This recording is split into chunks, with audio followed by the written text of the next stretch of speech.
o'clock, so we'll get things underway for our Monday, August the 12th council meeting, and I will call things to order at 5 p.m. First off, welcome back after a month-long hiatus. Hope everybody has enjoyed themselves. We're just down Councillor Connick at this point in time. And I understand some of our councillor has to leave a little early, so we will continue on after that. Has everybody had an opportunity to read over the agenda?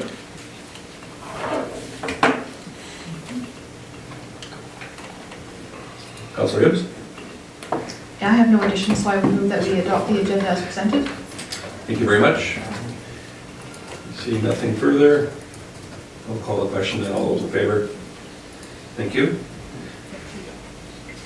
And if we look way back to July 8th of our last minutes, we'll have an opportunity to go through them as well. Any errors or omissions you'd like to bring up? Councillor Hoekstra? Thanks, Mayor Creasy. It's more probably a memory thing, but I wondered about the motion regarding the what is this all regarding? The cessation of the whistles and upgrading the passes with the railroads. Did we want full whistle cessation? Was that correct, that motion? That we direct administration to bring forward all recommended improvements for 2020 or the 2021 budget deliberations to enable full whistle cessation? To the best of my recollection, we wanted administration to bring forth those requirements, whether or not, for consideration, but whether or not we choose to go that route remains to be seen. But I will defer to our CEO for further input. That's exactly what I was going to say, is that the direction was to bring forward the costs for your consideration, but nothing about whether they are included or not in the budget.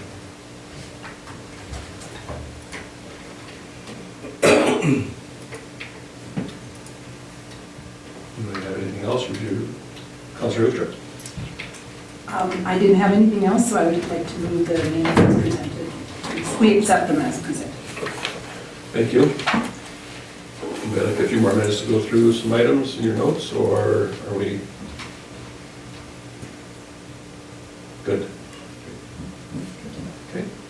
All those in favor? Thank you. So given the length of time between our last meeting, we've got a tremendous amount of council mailbox items, and I don't know that we have enough time to go through each and every page of each and every document, but I would certainly be happy to bring forward any of those that you have questions or concerns with. You may have anything on library board minutes? The Lacombe Police Commission minutes from June 20th.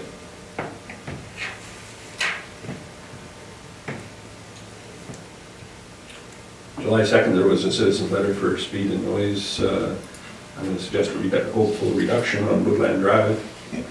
As a resident of Woodland Drive, I thought it was odd that I was not asked to either participate or at least be aware of these items, but be that as it may. 83 signatures on that. Pardon me? 83 signatures on that. Now I'm feeling really left out. I was informed there was 83 signatures on that particular letter, or combination of letters. Councillor Ross. Thank you, Mayor Creasy. Just for clarification, if CO Gowdy could explain the budgeting of the police service in the province's letter to clarify that more. My understanding funding will just be later, or is still the total funding kind of not 100% secure? The total funding is not 100% secure. The letter is advising us that 50% of the planned municipal policing assistance policing grant is going to be forwarded to us. The other 50% that would be outstanding that we've budgeted to receive, of course, in Department 21, is not guaranteed. They have said basically all programs are up for review, and this one is included in that. So we may see the other 50%, but they're reviewing that until they pass an official budget. Right now, they're on what's called an interim supply budget, and so they haven't really adopted actually the 2019 budget. They haven't yet adopted that. Once they adopt that, we will know whether we have the budget. Thank you.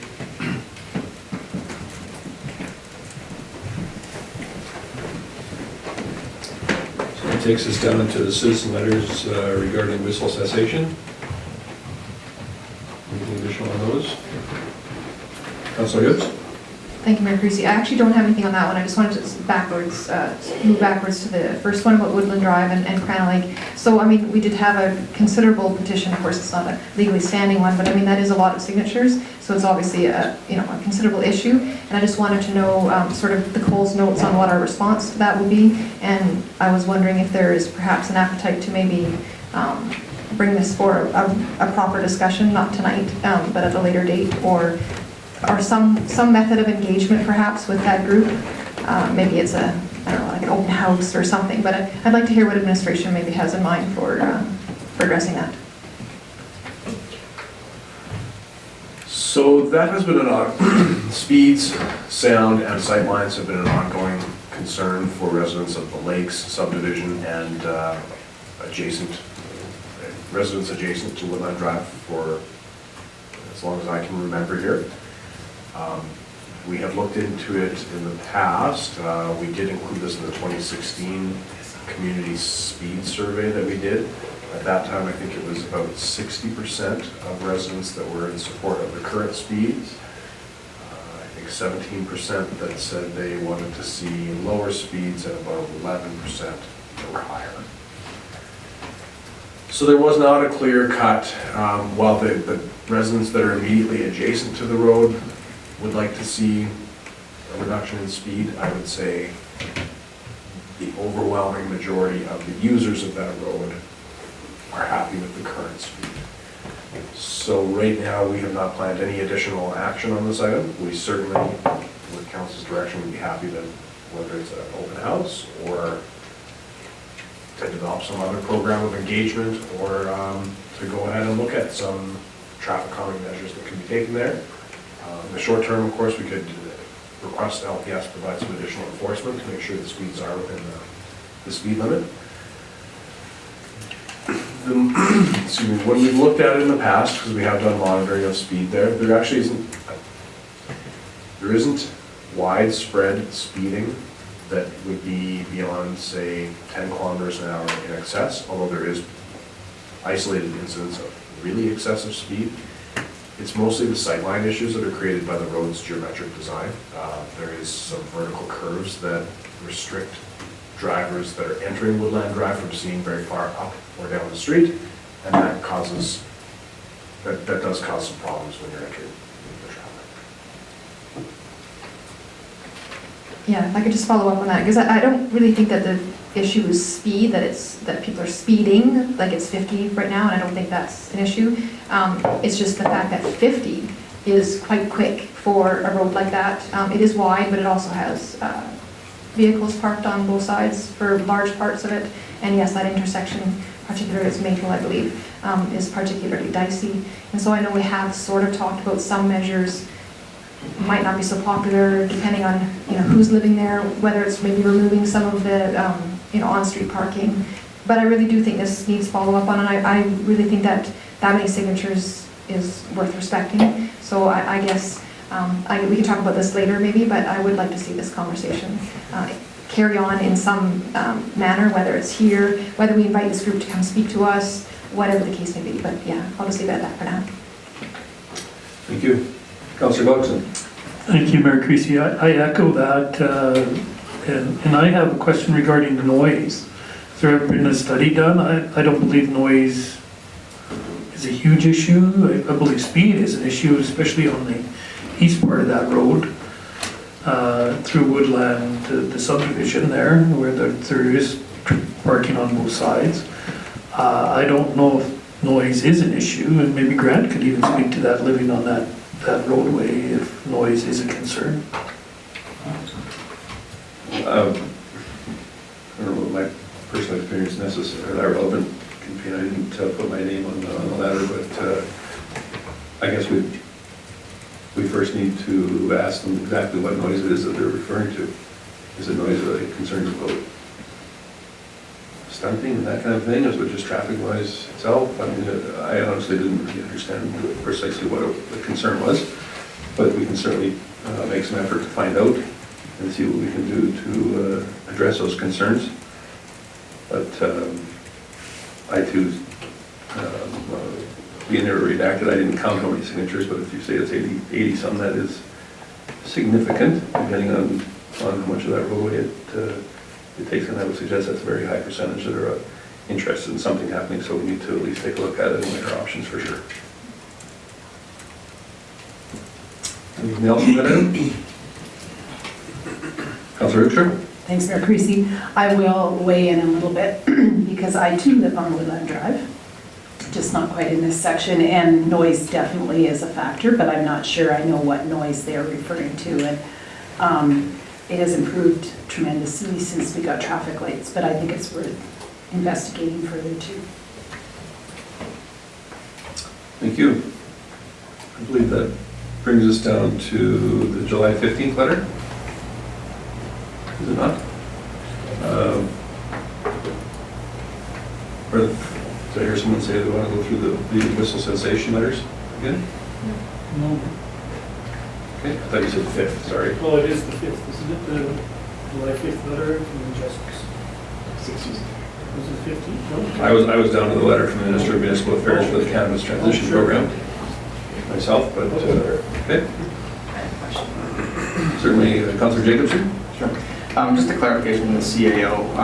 I guess, so this money, is this different from that roughly 300,000 you had estimated was coming through in reimbursement? And that's a federal program that's filtering through, that's correct? Is something totally different? So the 300,000 was an estimate of Yeah. what we should be getting. So no, this is the municipal cannabis transition program grant funding that the province announced last year. That is guaranteed to every municipality, but then for some reason they felt the need to have a reporting mechanism in place where the municipality had to actually tell them how you were going to use the money and then swear an oath that you had to use the money in the way you said you were going to get them to give you the money they said they would give you.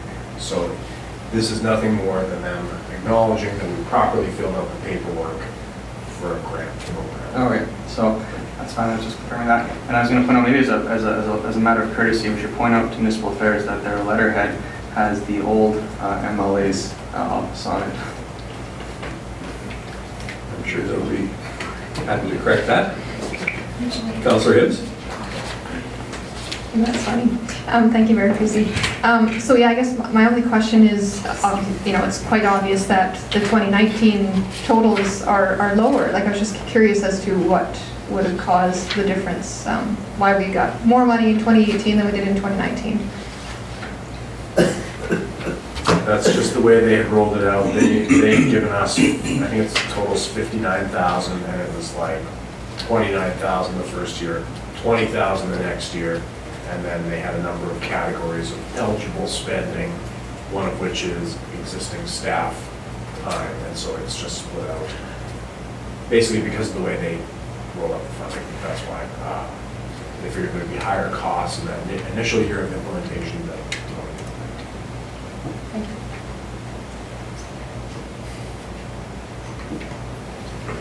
Councilor Hoekstra? Thanks, Mayor Creasy. Is it okay if I go on to the whistle cessation letters? May I make a comment?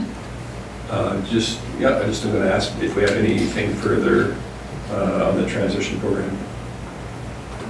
Seeing none, you just go right ahead. It's purely a question regarding, this is something that I encountered when I was a citizen too. Why is one citizen's name completely blocked out and the next citizen's name not? Just under FOIP. So the one letter, their name is blocked out, the second letter, we still see the citizen's name. I'm curious why we don't have a consistent practice regarding that. wouldn't necessarily say that the practice is not consistent. I'm sure there's a perfectly logical explanation for it. Perhaps Director Piché could enlighten us. Thank you, Mayor Creasy. Quite often, people will put in email addresses only as their name versus actually a full name. So it's more than likely that it is actually something that would be identifying as an email address. The names are public when they're presenting something to council, but any additional information such as phone numbers, email addresses, all that would be private.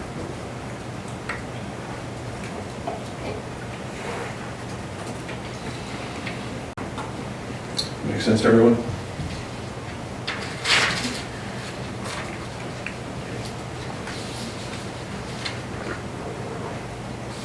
Additional items? Councilor Hoekstra? I just have a further question then. Why wasn't everybody's name listed on that petition? I understand that their address and their email and whatnot, but why wasn't all their names listed? There you Because go. by that logic, I just am curious about that. And fair enough, I'm sure Director Piché will let us know that answer as well. On that one, I actually could not tell you. I would have expected to see all the names as well, but not the personal information attached to the names. It could be something to do with signatures, because signatures are actually private information.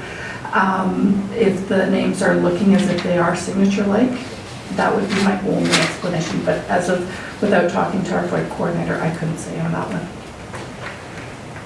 Perhaps you could give the reason for us and report back next time, because as was suggested, certainly we want to be consistent, and once again, I would hope there's a perfectly logical explanation, and we'll look forward to finding out what it is next meeting. Thanks. So anything on the July 19th letter to council from the police commission and the request?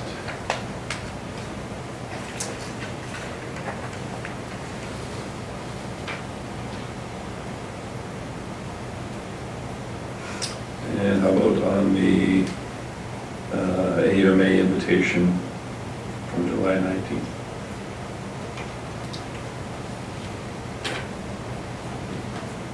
If not, we've got an awful lot of mailbox items there that we need to consider. Councillor Jacobson, go ahead. Sure, I move we accept the council mailbox's information. Thank you. One last chance before we consider that. Anything further? All those in favor? Thank you. Planner Kirchner, if you'd care to come up and join us, we'll move down to section 7 for bylaws and our bylaw 400.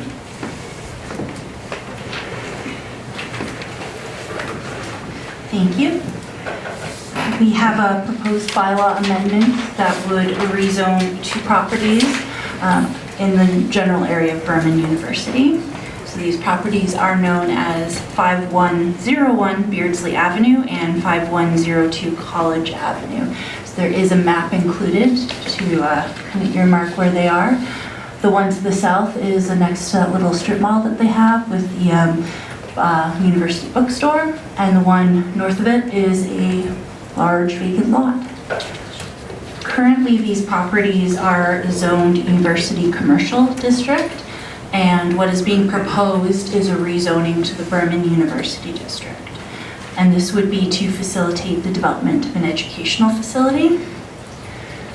With the University Commercial District, educational facility is not a listed use, either as permitted, discretionary, or otherwise, but it is a use allowed in the Berman University District. So what is being proposed is a Seventh-day Adventist Church High School would be located at this site.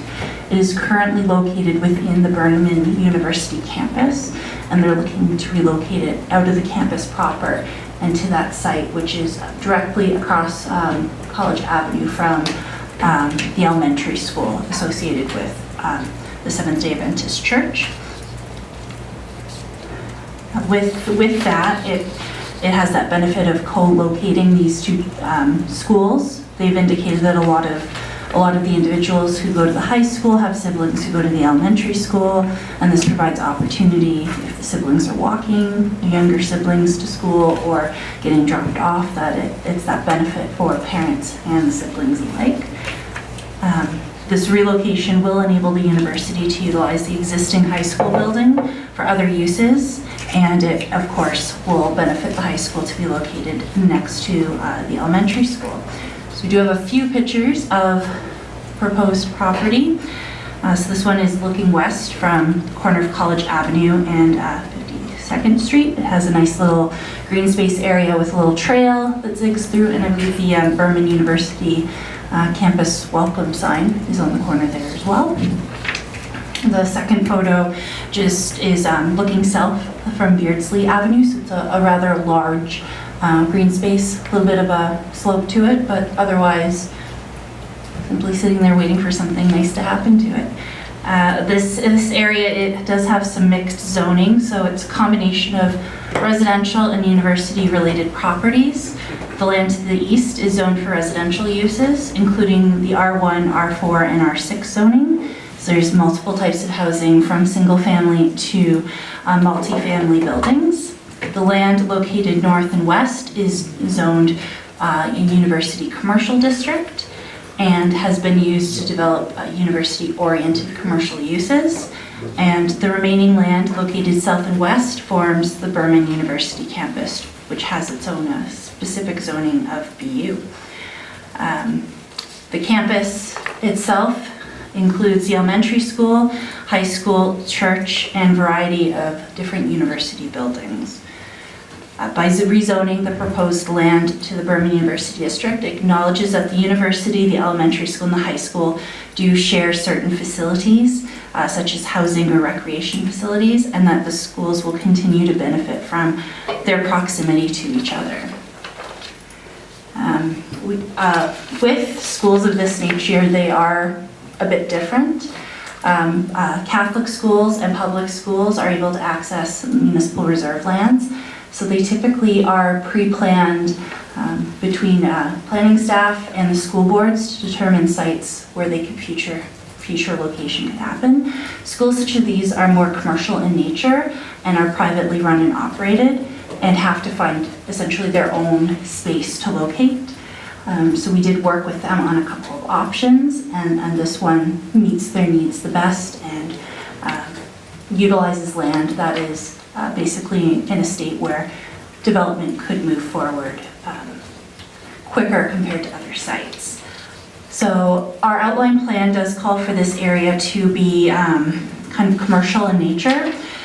The nature of this school is, despite being an educational facility, is considered a commercial use and would fit in and align with the outline plan.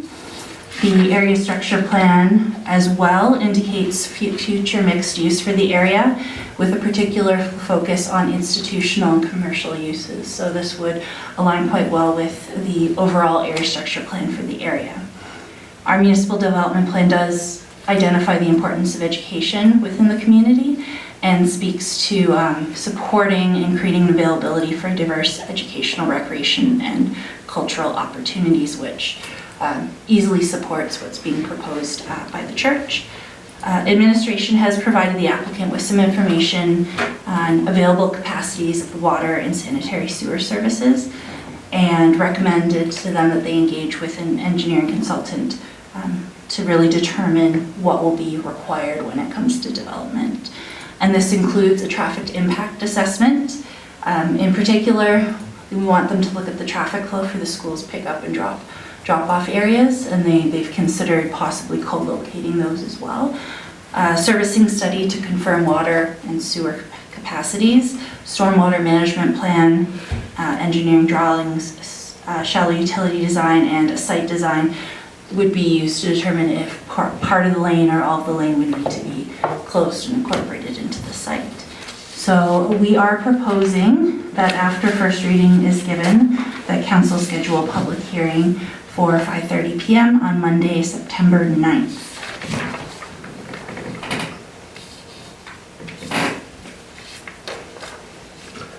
Thanks, Madam Commissioner. I'm just curious, given that this could potentially leaves an island of University Commercial District identified on this map as 5230. Does that present any challenges for planning?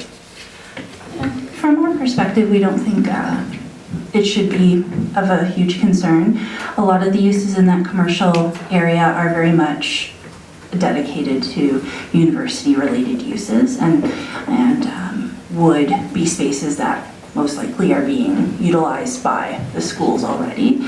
So it would be fairly complementary.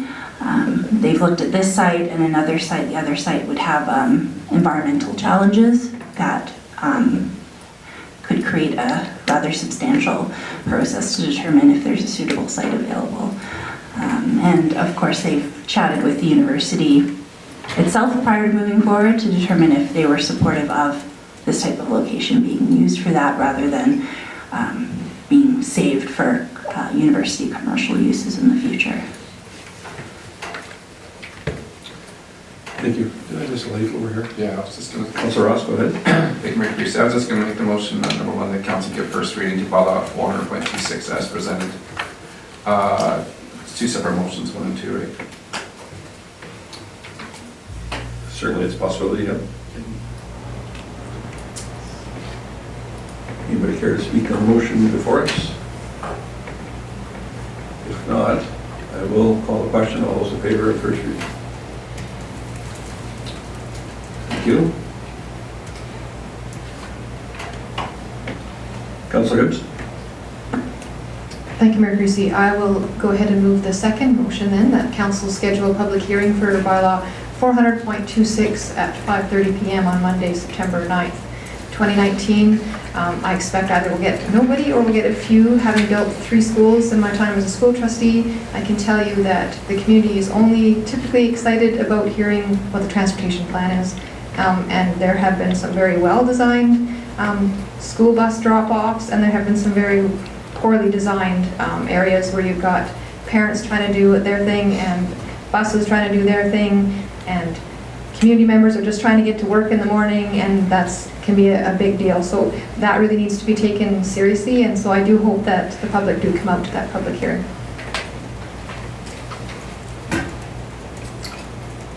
Anything additional on that motion before us? All those in favor? None opposed? Thank you.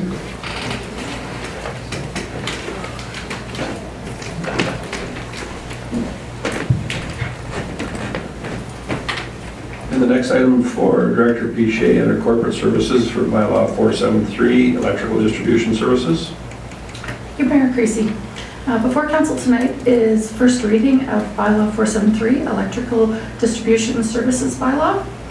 This bylaw is to prohibit all other persons from providing electrical distribution services within the legal boundaries of the city of Lacombe. Currently, the city has a franchise agreement with Fortis Alberta, and within that 10-year agreement, it states that Fortis Alberta is the granted exclusive rights, has been granted exclusive rights within the municipal service area. Fortis did make an application for this right to the Alberta Utilities Commission, which did grant that application, provided that the municipality passes a bylaw requiring the Rural Electrification Association members to take the electrical distribution service from Fortis Alberta. I believe CAO Gowdy had a few words to say on this as well.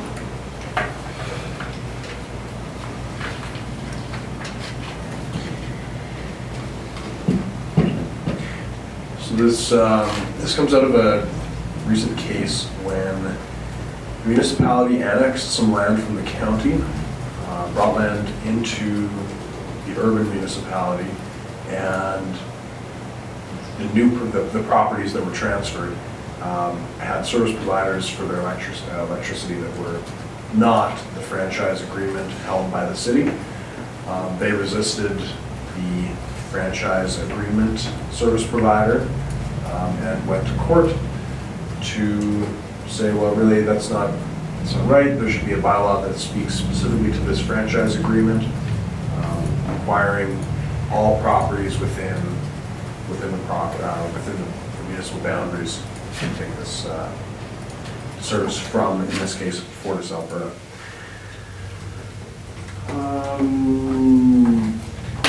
Now I see here, sorry, Director Piché, I do see that we have a bylaw 388, electrical distribution system franchise agreement. Do you know why that one isn't sufficient? Yes, that is our agreement with Fortis and that is actually our municipal, let me just see here, I gotta get these acronyms all straightened out. That is our municipal, let me just see here. The municipal electrical agreement, it is, let me just say on section,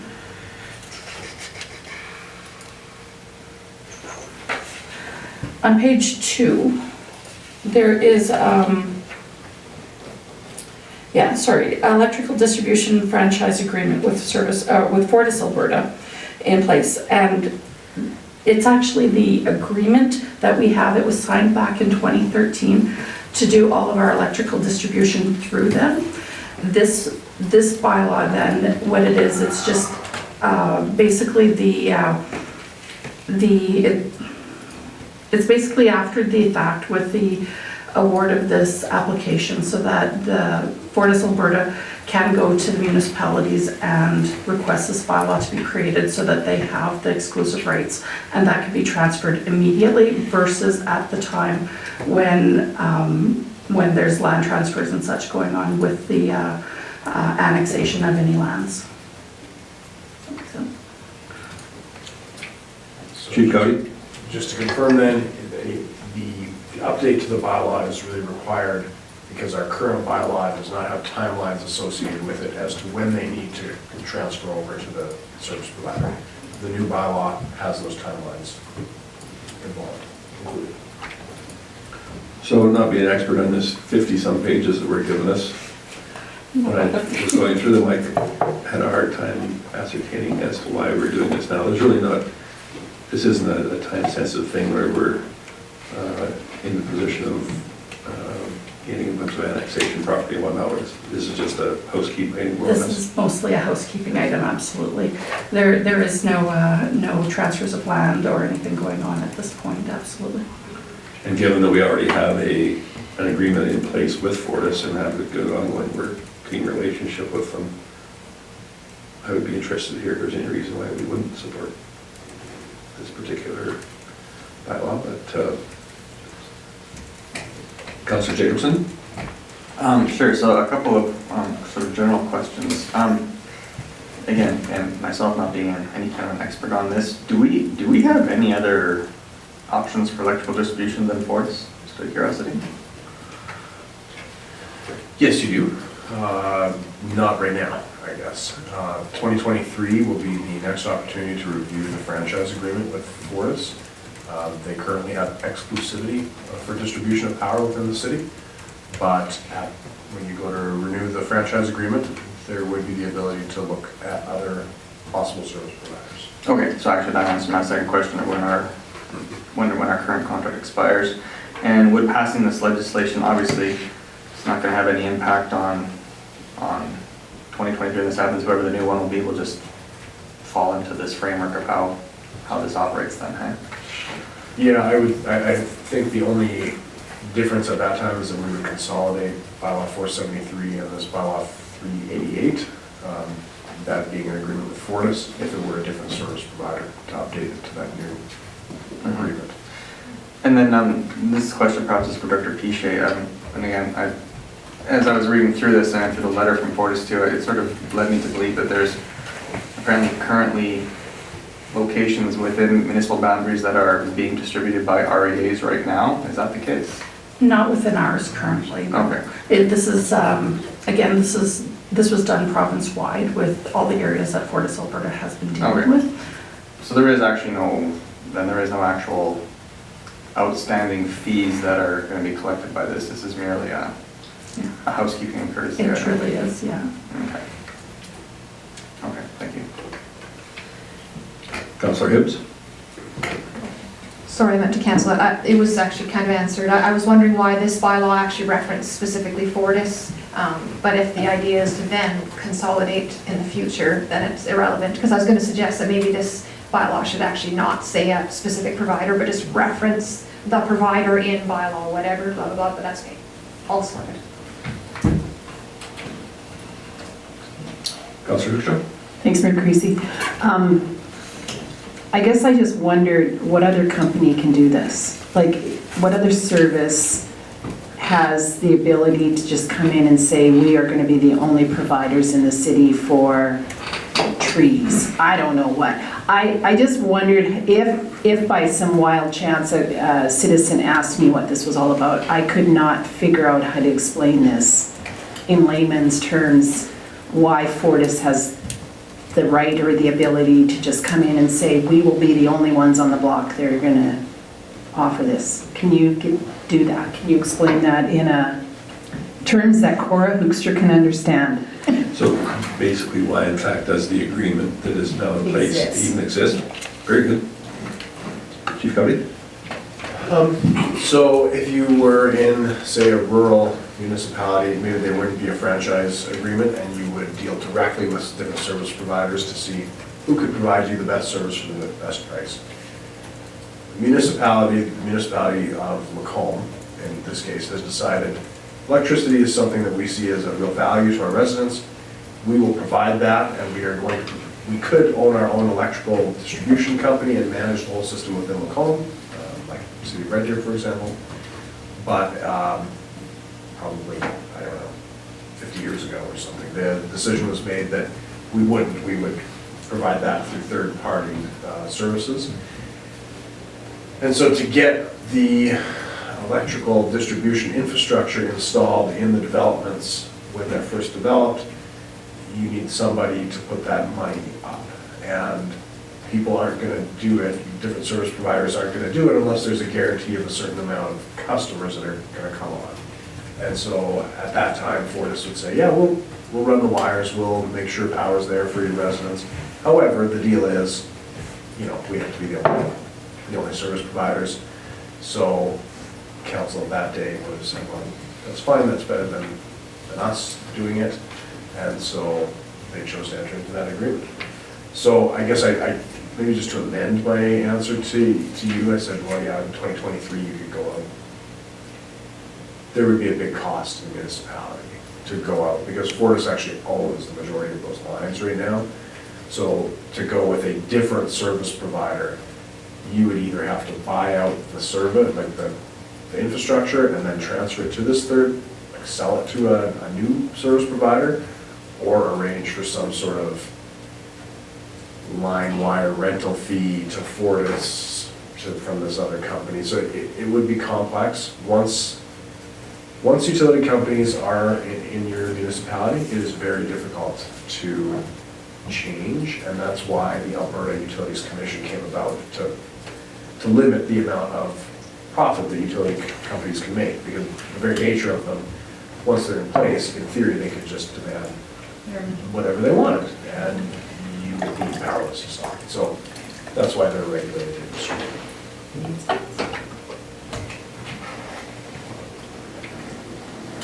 All clear now? Yeah. Good.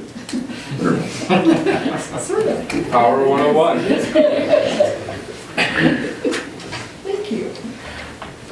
So I know there was some talk about, I don't know that I necessarily use the word monopoly, but they're the sole supplier, and there's a difference here because it's not just a free-for-all and charge whatever they want, and that's, I think, an important difference we need to recognize as well. Somebody care to make a motion?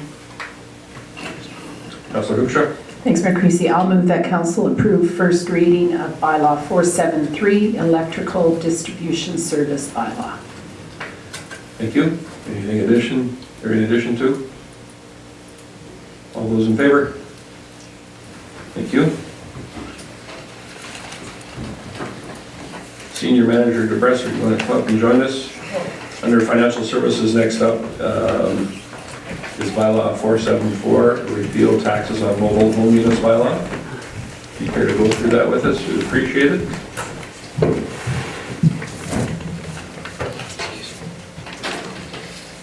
Thank you, Mayor Creasy and Council. Before you have bylaw 474, which is a repeal bylaw. This bylaw will repeal a mobile home unit tax bylaw, which is bylaw 238. Bylaw 238 was established back in 1995, and it pretty much was in place to protect the municipality by collecting taxes at the start of the financial year opposed to the June 30th deadline.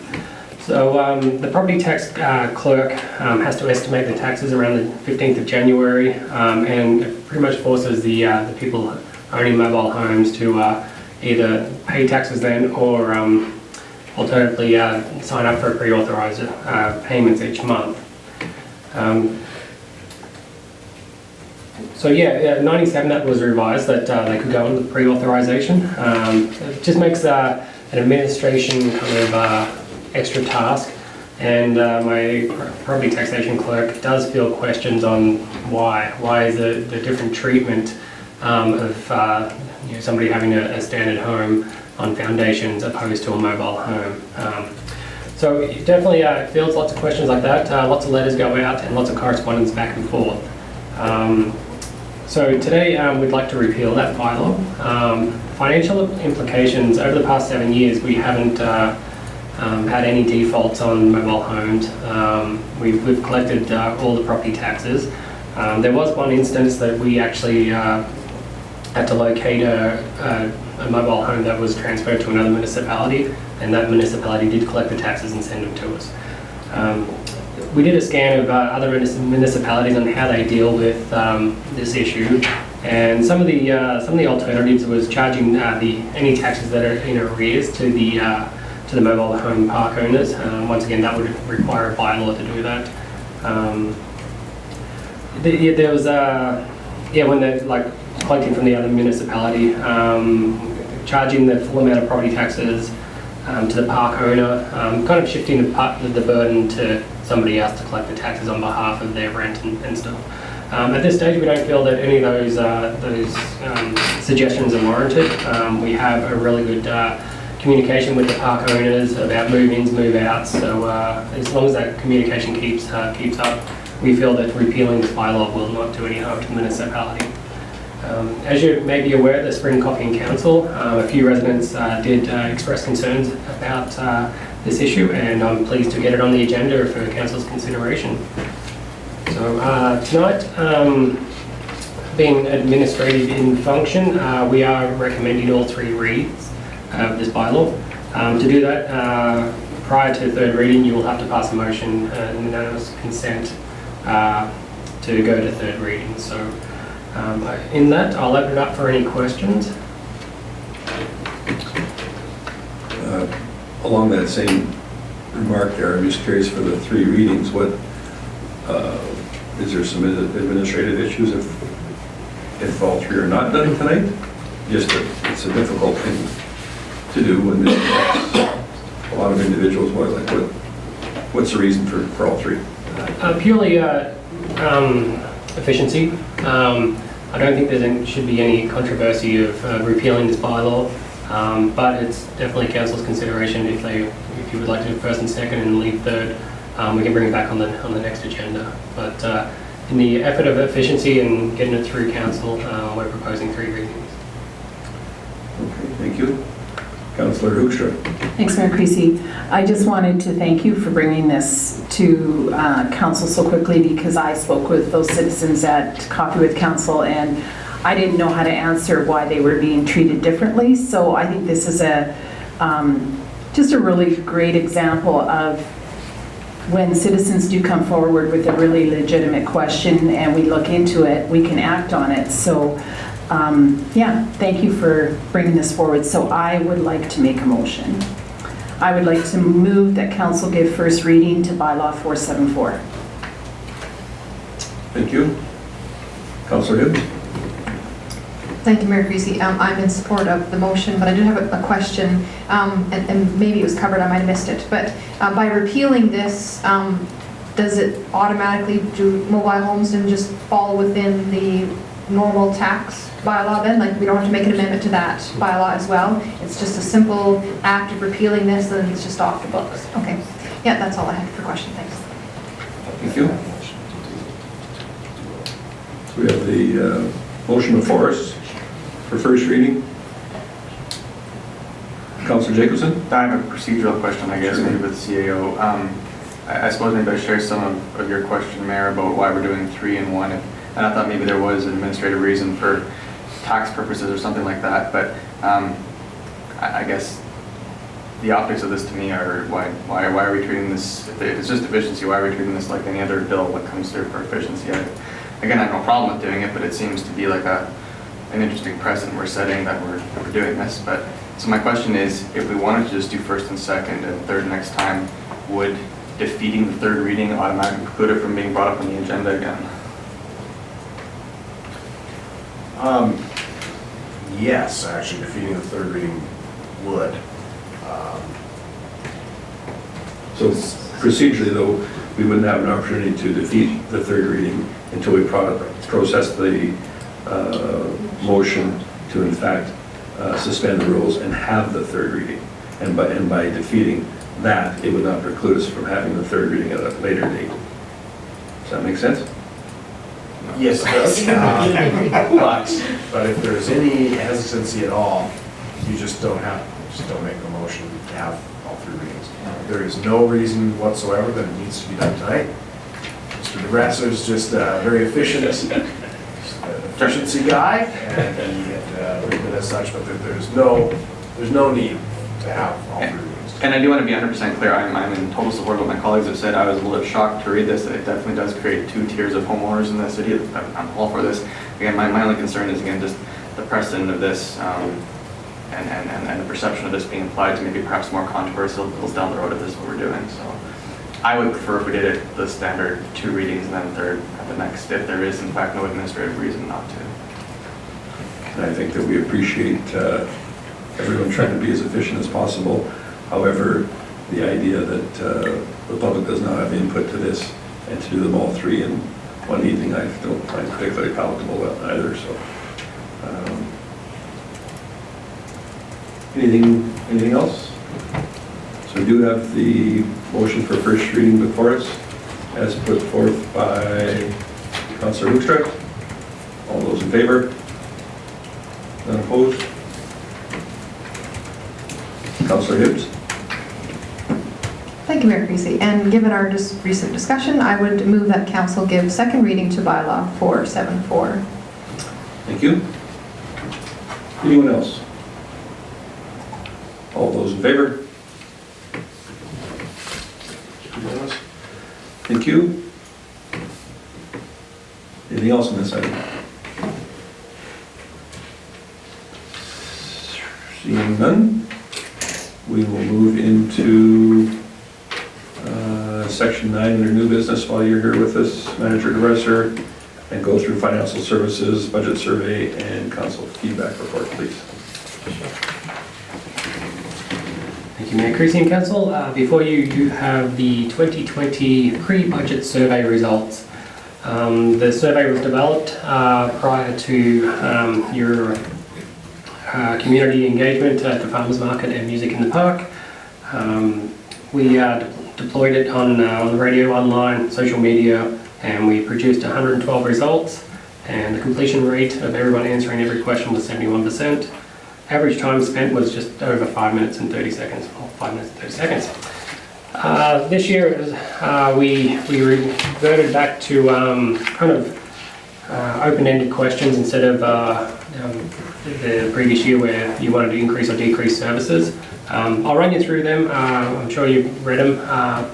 But question 1, we rated the satisfaction level overall of the city. The responses was like very satisfied, somewhat dissatisfied, as well as very dissatisfied. 70% of respondents stated that they were satisfied to very satisfied with the services delivered. Question 2, we kind of looked in the past 12 months and asked citizens the quality of services provided by the city. 9% stated that there was an improvement, where the majority was 53% remained the same. Question 3, we kind of asked about different areas of the city, different services that were provided. rating the value of services related to your tax dollar. Most areas received fairly good to very good rating, where police, fire services and trails was the top rated areas there. Question 4 dealt with increasing costs for the city and which options they would support most to balance the budget. The combination of property tax increases and user fees resulted in 24%. There was a good split on how to deal with the increased costs, with increase in user fees coming in at 21%. Question 5 was solely based on what they would support the least to balance the budget. And the overwhelming response there was a straight direct increase in property taxes. Where the second response there, the second highest, was cutting existing services to reduce taxes. Question 6 was an open-ended question, saying if you were to cut services to maintain current tax levels, what services would you like to see reduced? I didn't go, attachment 1 will have all the raw data there for you to read, but it was from anywhere from police to administration to social services. It was a myriad of results there. Question 7, we gave residents or the respondents $100 to spend. In which areas would they spend their $100? Once again, protective services was the highlight there, along with roads, so construction, road maintenance, snow removal. And question 8 is a knowledge-based question. We wanted to gauge the respondents on if they know that the municipal tax rate includes the 20 to 25% the school portion, and it was a 50-50 split. So we may have to do some education piece on that once we go through this budget cycle out to next year. So any other comments? That was question 9. So that once again raw data that we included in attachment 2. So yeah, we'd like council just to receive this as information tonight. Councillor Goldson. I'd just like to comment on the survey and the being at the markets. I thought it was a real good opportunity to engage with citizens. I'm sorry to see the numbers as low as they are. I thought we got more response than that, and I think people who said they'd already done it or were going to do it certainly didn't by those numbers. But it was an opportunity to engage with the community and get a feeling for what they were looking for. So I thought it was very useful, and I think it's a good way for us to get general information on how the community is feeling. So I'd like to move that council accepts this report as information. Thank you, Councillor Hibbs. Thank you, Mayor Creasy. Yes, again, I really do appreciate that we do this. I did have one thought on this going forward, just because it was a little bit of a low turnout for it. I mean, partially we had kind of weather and stuff against us, but I'm wondering, I've done surveys sort of like this, not exactly like this, where somebody actually has an iPad with them, and you can do it literally right there. And it does, it took 5 minutes, the average. So, I mean, this isn't a really difficult survey. I could even see this being somewhat simplified. I see smiles over here, I have no idea what you're gonna say, but hang on a second. So, whether we help them through it, or whether they do it on their own, whatever, but I wonder if maybe utilizing some technology like that right there might help them. And then they are also able to ask us questions at the same time, because maybe some of these questions, I gotta wonder if maybe they're, like, what they're basing some of that decision-making on. I do have to take sort of umbrage with one point that was made in here, and I don't know why this jumped out at me, but one of the comments under Q9 14 was, our biggest concern every year is the property tax rate, and goes on to say that we should be looking at Airdrie as an example, a shining example we should learn from them. FYI, Airdrie property taxes are set to rise over 8% in 2019. Airdrie City Council has approved an 8.47% tax increase for the 2019 tax year. So it's just, that just irritates me, because maybe they meant a different community, I don't know. But I mean, that's fine when people have these opinions, and I really do appreciate them. But I really appreciate the opportunity to have that conversation, because there are a lot of, misunderstandings out there. Again, you see the over and over again about how our property taxes are so high in this community, and how other neighboring communities are much better. But in fact, that's not true this year. Like, I can point to you, I can show you the tax bylaw for one community, the tax bylaw for the other, and our mill rate is lower, but that's not, the dialogue that's out there, and we have to get that messaging out there. But anyways, I just wanted to point that out as an example, not a chance. Thank you. Councillor Gullikson? Thank you. There was an iPad on the table, and we did ask them if they needed help and whether they were interested in filling it out right there. And I had nobody. At the farmer's market? At every market, there was, yeah. There was an iPad. Well, I shouldn't say that at the farmer's market. The one there wasn't, but the other ones, Guy provided an iPad for them. The one you were at, probably not, but the other ones, they were community market for sure. Okay. And nobody filled it out on site, not one individual. But there was lots of conversation, and I didn't have anybody compare our taxes to somebody else's. I really got an impression that they felt that, certainly not happy with the tax rate, but feeling that it was reasonable.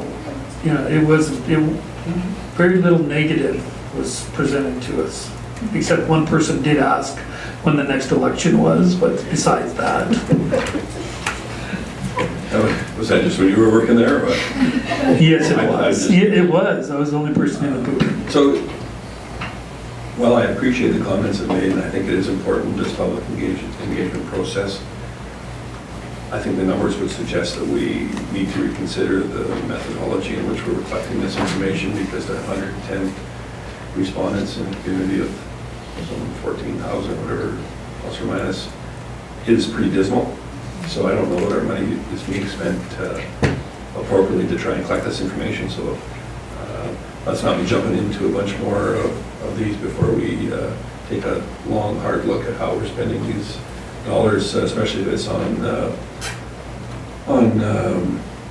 outside consulting firms and that kind of thing to help us generate this information. Because for this kind of a response, quite frankly, I don't see it as being worthwhile. Chief Gowdy? So I also have concerns about the effectiveness of the online survey tool. Just to allay any concerns, this particular survey was done using all in-house staff. There's no cost associated with that, but it is no cost. Sorry, I wasn't suggesting that this one was. I just to multiply it, to have an outside firm come in, just only makes it that much worse. So we need to reevaluate how we're collecting this information, and in fact, when we do, what extent are we even relying on it? What good is coming from it? Councillor Ross. Thank you, Mayor Creasy. I somewhat disagree. I think I unfortunately did not make the time, and I completely respect the councillors and the administration that took the time to be at all the events, and I strongly feel that we've demonstrated due diligence to reach out to the citizens. So I don't think we can. I don't think there's scrutiny that's we need to accept from anyone that we haven't made that effort. So I think I think we need to take some recognition that through administration and council we've made that effort, and I think all of our staff and so forth are greatly engaged. So I think they did a great job, and I think the council to make the time, and the administration, I think it's very well done. Anyone else? Councillor Jacobson. Sorry, I got to chime in on this topic of conversation, and I guess I have like a two-pronged support of this, or a half support. I support the channel for people to communicate with us in this fashion, but I would say that it's extraordinarily dangerous to rely on this to make any sort of policy decision, because 112 people is less than 0.5% of the population, if that. And obviously people who are going to be engaged enough to communicate this, I mean, I'm a psychologist, but I'd suggest that perhaps they're more motivated for either negative or potentially positive reasons. So you're not really getting a true statistical survey of what's going on, even in a very small sense. So while I do support it as a method of people who want to give us information, I think it's dangerous to really be making any kind of policy decisions off it with such a tiny response. Councillor Hoekstra? Thanks, Mayor Creasy. Well, then I have to weigh in too. If we cannot use it to really base any of our decisions on, do we still value it then? And so I agree with Councillor Ross that we've given citizens an opportunity to speak, but do we want to take what they said on face value? Because if we do, I'll be the first to admit that I read this just yesterday on my way home, and I was very discouraged because the comments discouraged me. And I agree with Councillor Hibbs that somehow we need to be face to face with some people, because would they say these things, and do we value what they said? Because if they do, then we got some soul searching to do. Anyhow, I really believe in engagement. I really support what Councillor Gullickson said. I too enjoyed being at the times that I was at the table talking to people. But when I have to read some of this, it's discouraging. That's all I have to say. Councillor Jacobson? Sure, I guess we're having a conversation here. So, I guess, to be clear, I value it as a tool of engagement too, but sometimes I think, we go too far in our search for the magic pill that's just going to give us a tool to know what everybody's thinking, and we can just read it and make decisions based on that. There's as you said, there's nothing replacing a good old-fashioned conversation, and that's mostly what our job is, as opposed to making decisions, is getting out and doing that, right? So I absolutely value the information that's there, and yeah, it is pretty discouraging if you want to read, read that. All I'm saying is, I think to take those items and incorporate that into discussion is great, but to make a full-fledged policy decision based on that, that's where I think the danger is in that, and that's the only point I was making. Anyone else before we vote? Someone should make a motion first. I did. We already have a motion on the floor before us to accept as information. All those in favor? Thank you. So Manager DeBress, you're in such a role. Perhaps you'd like to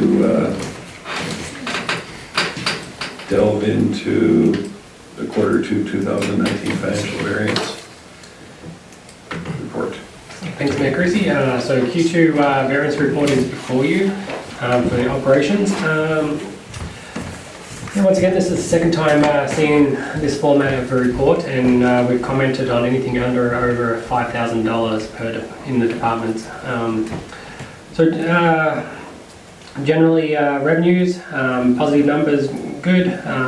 Red numbers, brackets is bad. So it kind of makes it easier to delve into it and see what's good and bad. So overall, I'll just delve straight into it. On the first page of the attachment is, we call them GL categories, so revenues and expenses broken down. So overall revenues was kind of within $100,000 of what we're expecting. There is some anomalies going through the accounts, but we'll highlight them as well. So sales from goods and services, we're under budget at the moment by about 4.8% or $340,000. That may seem like a really big figure, but that goods and services sold includes your user fees for water and wastewater. So there's a corresponding reduction in expenses, down funding to others. But we have noticed that the water volumes this summer have been lacking, and I dare say Q2 will kind of accentuate that as well. So not much we can do about that. People aren't using as much water and subsequently wastewater. The city received the Affordable Housing Block Grant funding. This was $153,000 was not budgeted for. That's under the grant line, so that makes up the majority of that $260,000 there. Other sources of revenue is trending over budget. This includes the sale of streetlights to Fortis, and sale of equipment is unbudgeted, but we run that through operations and straight out the equipment reserve. So down on the expense side, you will see the transfer to reserve over budget corresponding there. So just wanted to note that Department 21 Police, this information was presented to the Police Commission on July 18th. So they reviewed their Department 21 as a commission, and I don't think there was, there's only one thing to note there on the grant. I think it's coming up later on the agenda there. Some grant revenue may be under budget, but I'll let the other agenda items speak to that. Personnel, that line's within $2,500 for the police, which is fantastic. Goods and services tracking under 30,000 as well. So overall, no concerns on the police as well. So general, yes? Before you move on there, so I just wanted to be sure that, so with some of the staffing entries that were notable last budget cycle for the police commission, were the entries not made in the final quarter that were that had the most impact on that line, or no? So you're talking Department 21 personnel? Yes. Yeah, we've noticed that the stat bank payouts have reduced, and the way we budget for certain budget lines in the police, we're on a quarterly basis. So there's a lot more expenses in the first quarter than budget, and now that's kind of evened out, if that makes sense. Right, you said there's been less payouts, but has that time been taken, the time in lieu then, or how, has it been addressed, or is it just a building deficit? The way that, I'm speaking on behalf of the police commission, so the management of those banks are a little bit more proactive, I would say. I don't have the day-to-day ins and outs of what they're doing, but they are managing definitely their payroll a little bit, well, really close. Every month we give them a report on the actuals versus budget. You're just seeing the mid-year here, but the chief is managing them quite a bit differently. Well, I don't want to single them out, but I know you've been working with them very closely and been proactive with us. That's great. I just didn't want us to make it seem like things were looking good, and then in quarter four to have a substantial change in outlook. That's all. Definitely, totally understand. Chief Cody? So I think probably the phenomenon you're referring to is that last year, at year end, there is a transfer to all your internal reserves as well as your debenture payments.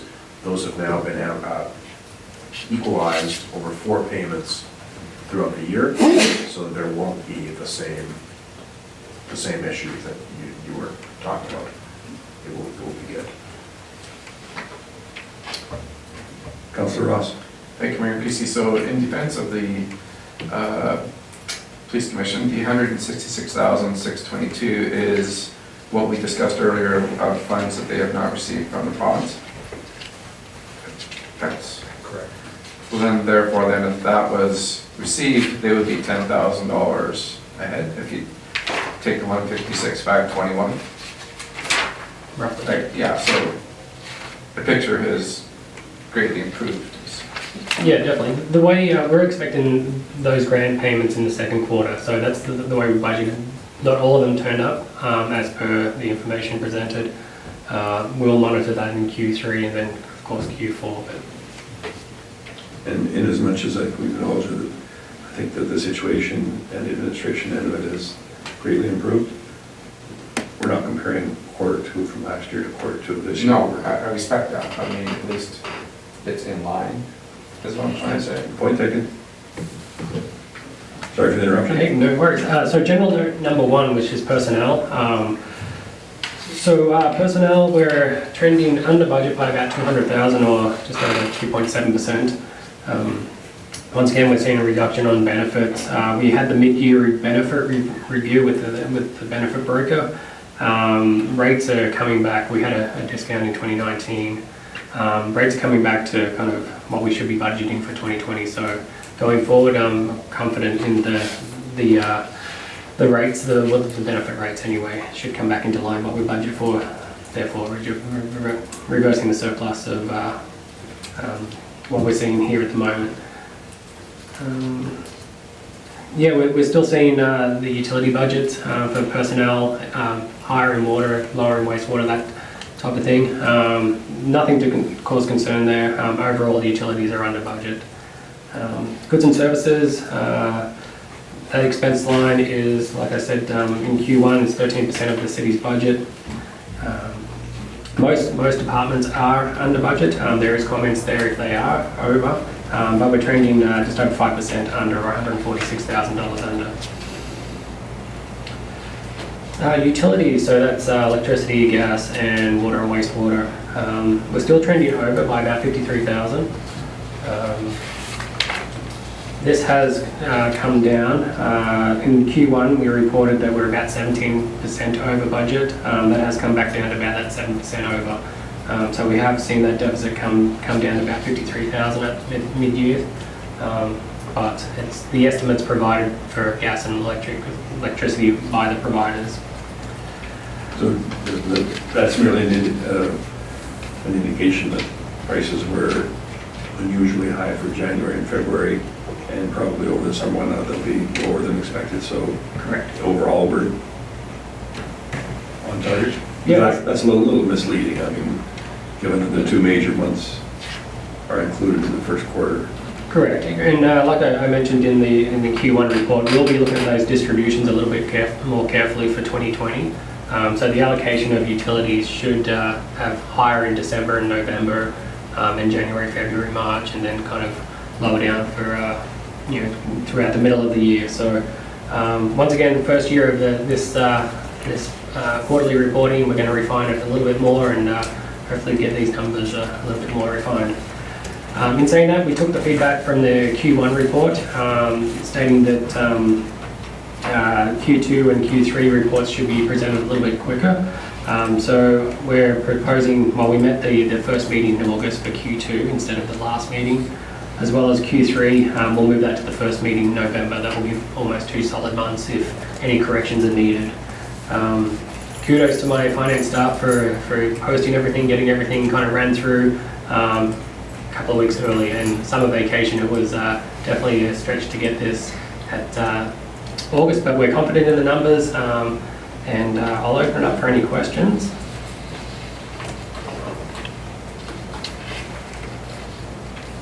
I've seen a lot of things going on, but I certainly like this format, and I think in time it's even become more valuable. We've got some previous years to compare to. This is a tremendous improvement, from my perspective anyway.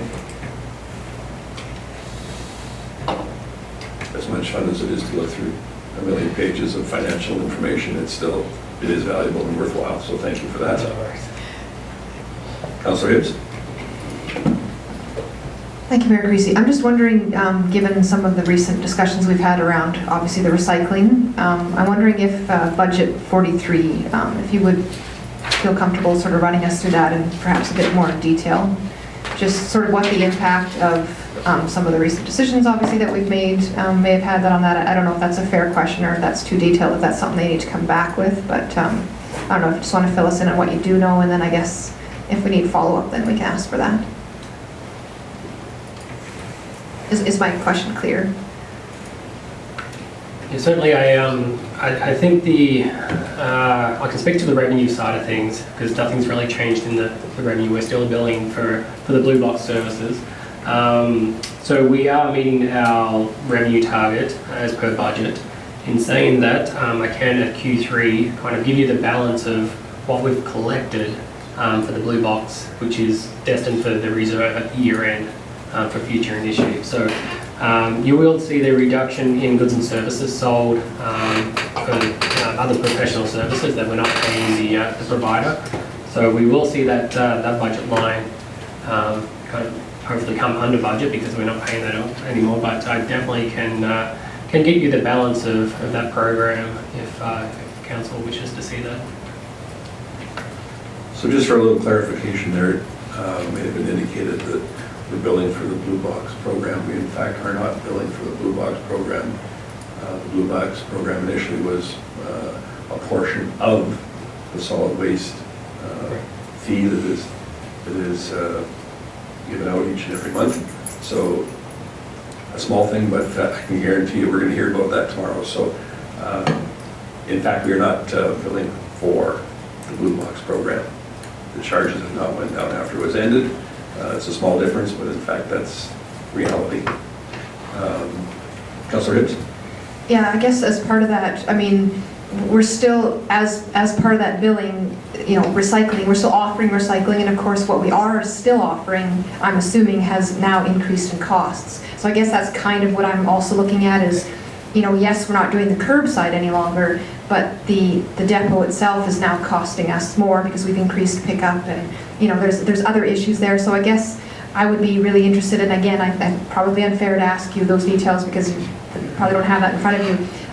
But I guess, and that might become actually more apparent in that third quarter, just because there is that little bit of delay. So I guess my request then would be maybe at that time, if you would be prepared to give a bit more detailed information with regard to this specific department.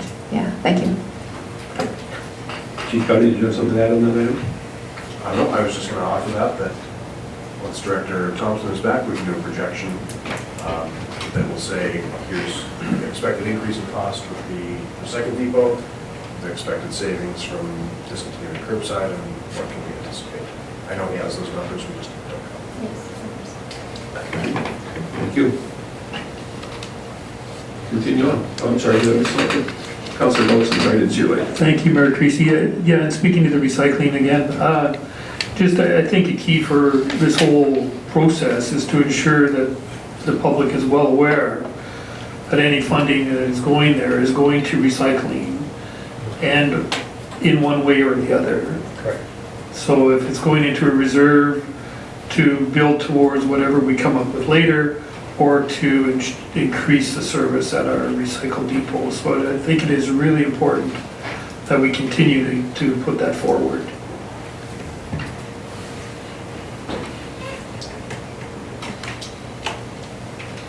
Continue on. Those questions. Councillor Ross? Just make a motion that we receive this as information. Is that the motion? That's right. Sorry. Anybody else have anything additional before we consider that motion?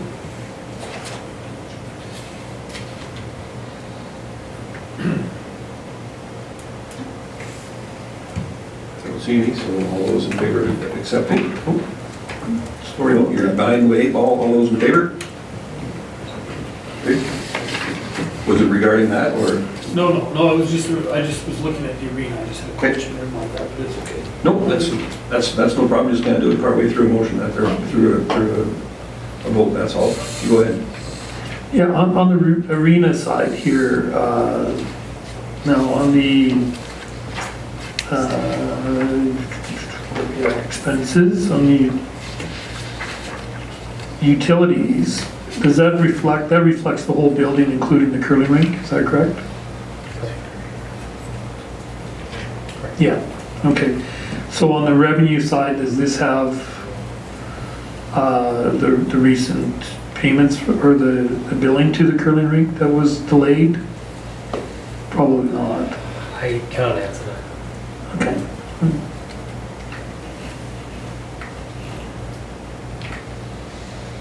Director Duke?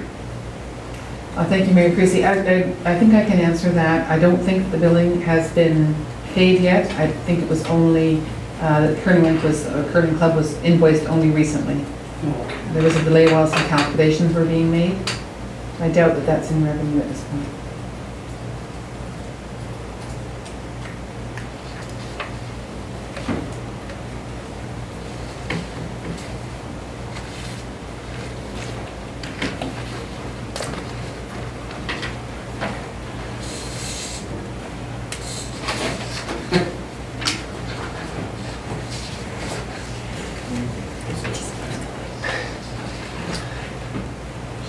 into the property tax request.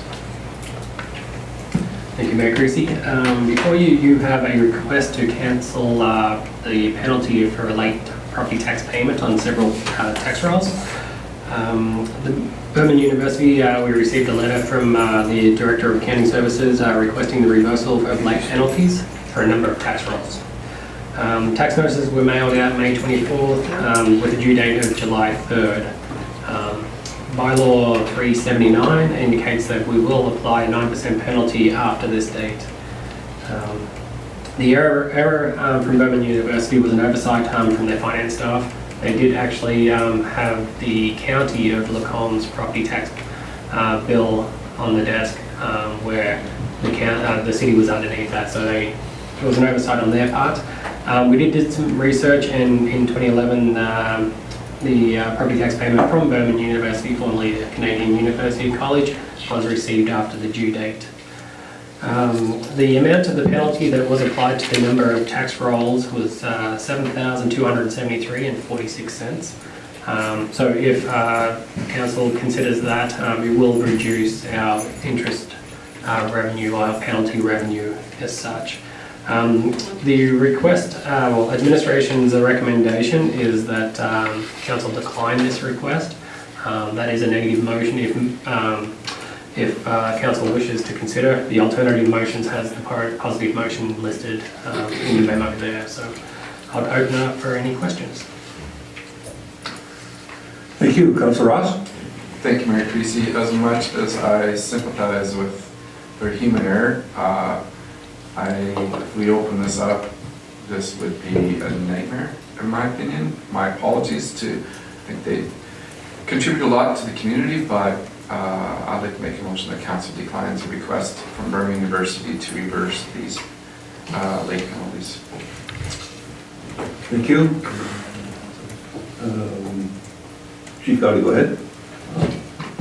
So we talked quite a bit about this on my return today. Of course, Berman being a strategic partner of the city and a very important corporate resident of the city, we wanted to find a way to sort of make this not as painful as it possibly could be, while acknowledging that really this could, to cancel this would open the city up to all sorts of requests for canceled taxes. So what we had talked about was taking the amount of the penalty, the $7,273.46, and applying that to some shared infrastructure that we have with trails and walkways with the university in that area. And so put this penalty towards some infrastructure improvements that would benefit both parties, both the city and Berman University.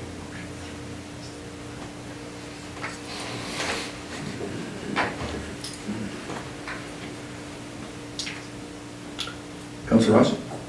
Thank you, Mayor Creasy. So my motion would still stand, but we could make these arrangements obviously in some way, shape, or form. You're recommending gift in lieu for the relationship with Berman. I wouldn't say gift in lieu, just investment in the city-owned infrastructure that is shared with Berman there in the area. So we wouldn't be handing the money back to them, we would just be making sure that they're seeing some benefit from the penalty that's being levied. So once again, the motion will still stay as read moving forward, not to confuse it.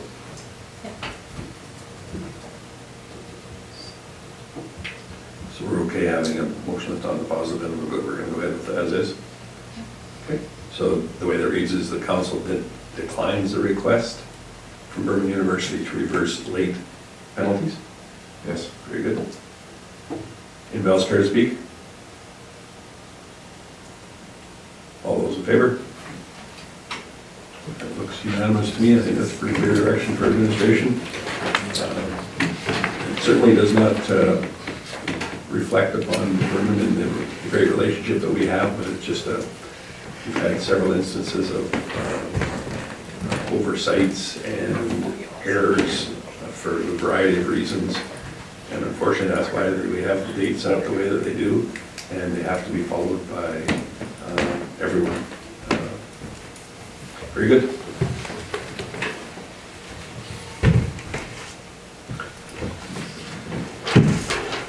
Manager Mitchell, we appreciate you joining us as we move down into infrastructure services and public works for construction work the 2019 downtown sidewalk replacement. Thank you. Thank you, Mayor Creasy, members of council. The request for decision in front of you is in regards to the tender results from the annual downtown sidewalk replacement program for 2019.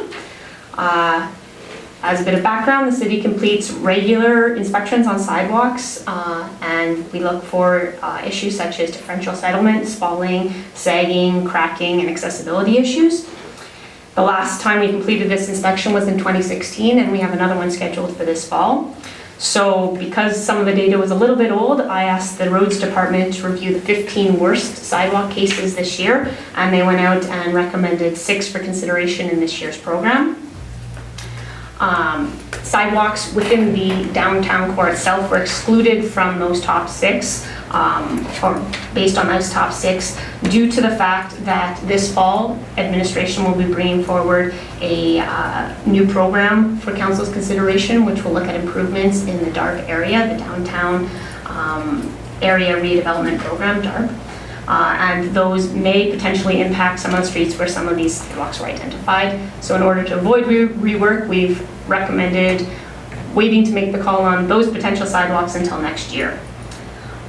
Council made a similar decision last year with the 2018 sidewalk program on 50th Street, where only the north portion of that sidewalk was completed. And then that was the portion that was in particularly bad shape. The rest of the sidewalk is in decent shape and is awaiting decisions on what's going to happen within that DART program. So going forward, and also as a result of eliminating a portion of that scope last year, there was approximately $53,000 of unspent sidewalk improvement funds, which was carried forward from 2018 into 2019. So administration is requesting that council combine the remaining funds from 2018 with this year's budget to complete a slightly larger sidewalk replacement program this year. Based on the inspection that the roads crew completed, the 3 streets ultimately selected for replacement were the north portion of 54th Street, which has very bad spalling, select replacements on 52nd Avenue, some of which are due to differential cracking settlements, and a reverse grade, which causes water to pond and freeze, causing slipping issues in the winter. And then 47th Street, which is an older sidewalk in town, and for that particular sidewalk, we will complete as much as funds will allow. It'll be a full sidewalk replacement. This project was tendered based on unit rates, which will allow the city to select the final replacement quantities to remain within whichever budget council approves. A total of 4 bids were received for this project. However, the bid from D&H Concrete Services was deemed incompliant as they failed to use the updated bid sheet, which was issued in the final addendum. The bid from Raiders Site Services contains the lowest rates, and these can be seen in Table 1. It is administration's recommendation that we award to Raiders Site Services. They have worked for the city before, and we have no concerns with their work.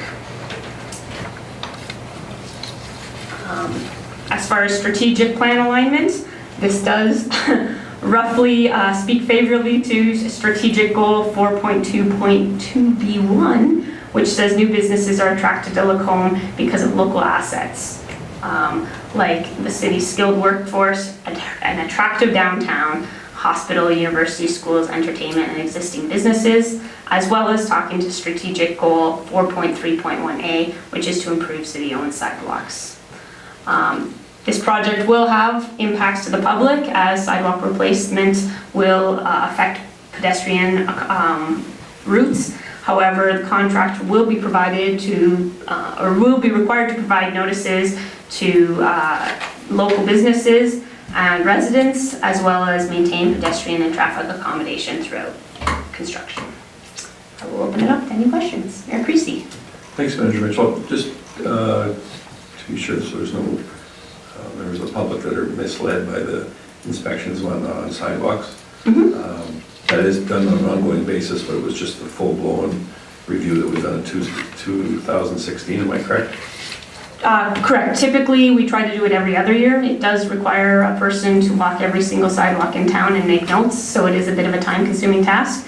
And concrete does not tend to change from one day to the next, so every other year has been sufficient. Due to workloads, it was not completed last year, but it is scheduled for this fall. Very good, and I had an opportunity earlier this year to see some of our employees out inspecting some areas and updating that database, so I just want to make that certain that, so people didn't think that their sidewalks were being somehow omitted. They are being considered as a whole. It's just that the full-blown review is not, may have not been done recently. It's not like there's a whole lot of change in those areas that perhaps would have fallen through the review have been picked up. That is correct, although I will mention that this particular budget for this council RFD is based on only the sidewalks in the downtown area, which is shown on figure 1. Thank you. Councillor Ross? Thank you, Mayor Creasy. As much as I can respect that some of these sidewalks need replaced, and I think for example, on 50th Street, there's a higher foot traffic area and so forth. We're obviously delayed completing the one side. I guess my concerns is we're so much going into the unknown of a provincial budget, so would be more likely to postpone any further sidewalk spending until 2020, and then perhaps finish each side of 50th Street perhaps late 2020, so it's not a tour season, because I'm just to guess so much of the unknown of a provincial budget. I think there's too many factors that have no idea what's going to happen. So I would be against this, because I think we need to probably look at the worst case scenario that we're not going to have as much money coming from MSI or provincial for next year. Thank you, Chief Gowdy. So the funding for this, we won't be relying on provincial funding for this infrastructure itself, although of course any money we get from the province can be moved around. Just a source of funding here will be our reserves.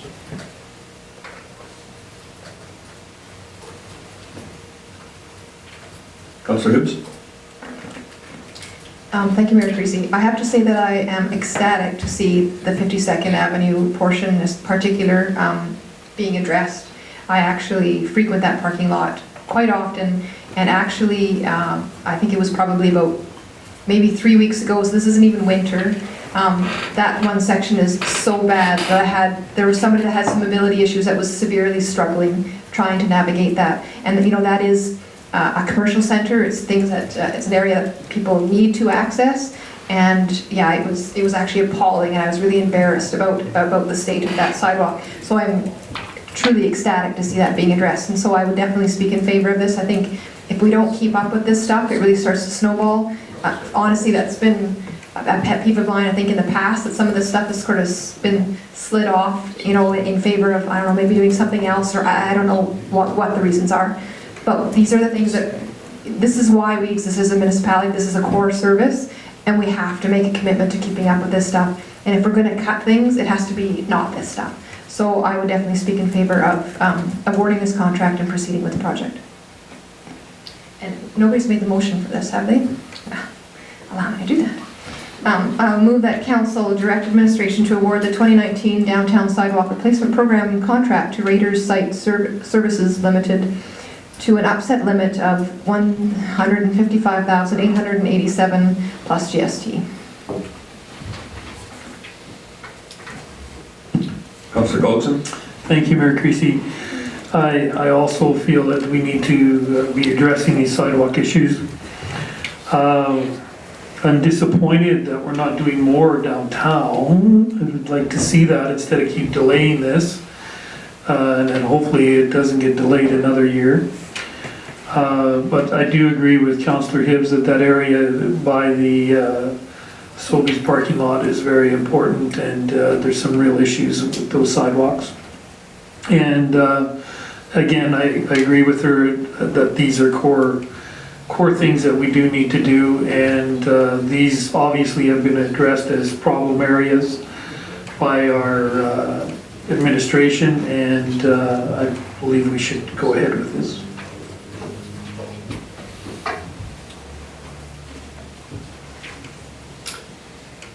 Anyone else care to speak on this motion before us? Seeing none, all those in favor? And those opposed? So noted. Thank you.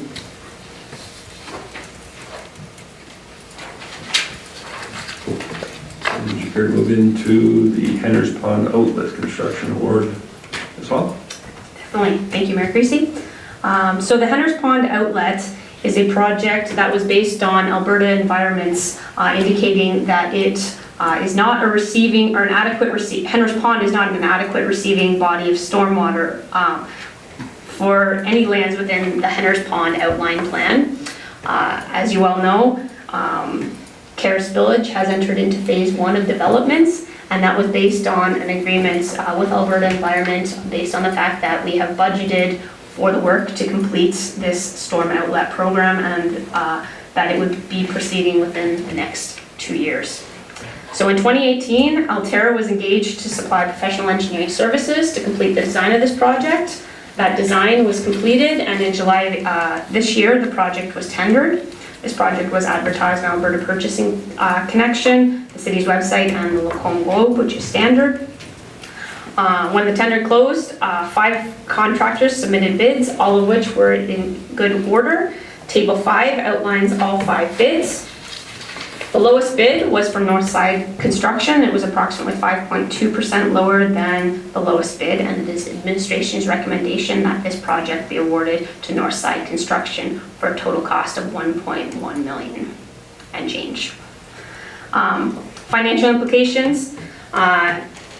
The 2019 construction budget for Henner's Pond Outlet is $1.5 million. Once the engineering and materials testing are included in the cost for construction, the project is still trending to be 21% under budget. Engineering fees for the design and construction of this project represent 14.8% of the construction value, and materials testing represents an additional 1.2%. However, it should be noted that this particular contract is a time and materials based contract, and right now Alterra is trending to be about $10,000 under budget.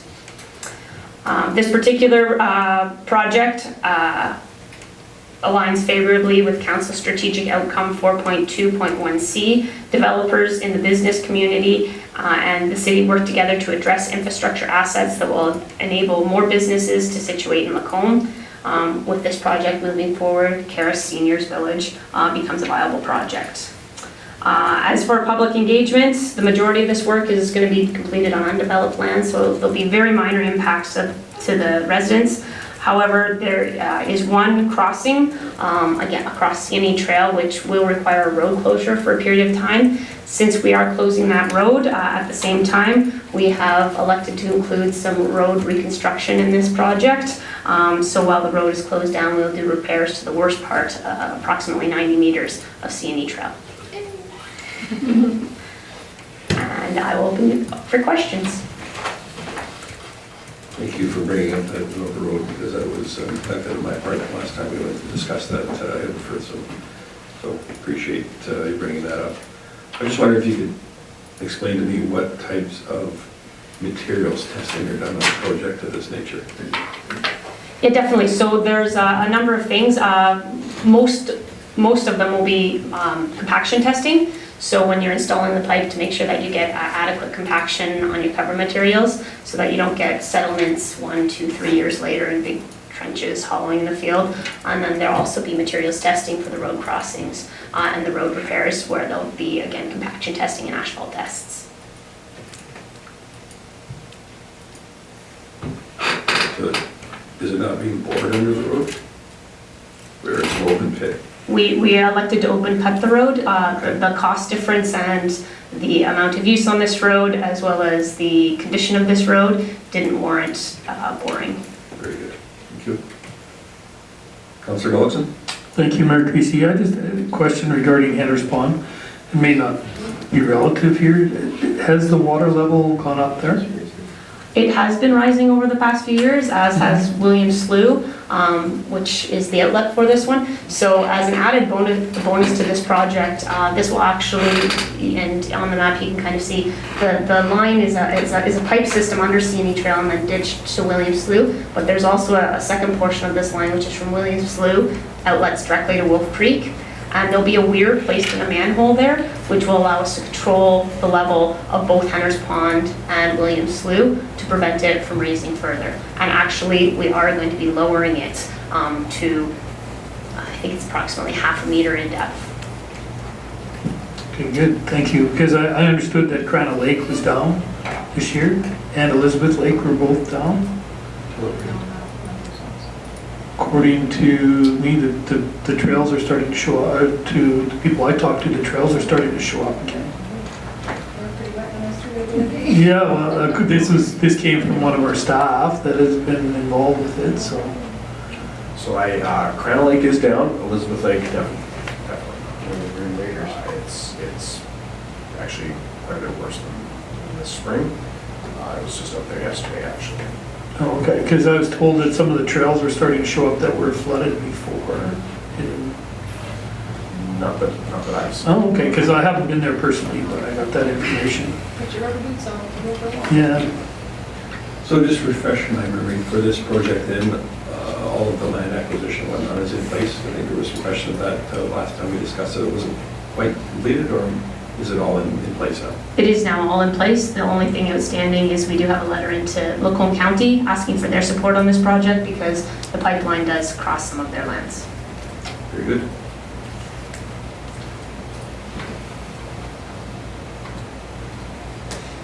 Councillor Hibbs? Thank you, Mayor Creasy. I'll get the ball rolling here. That council award the Hender's Pond outlet construction contract to Northside Construction Partnership at a cost of $1,131,355 plus GST.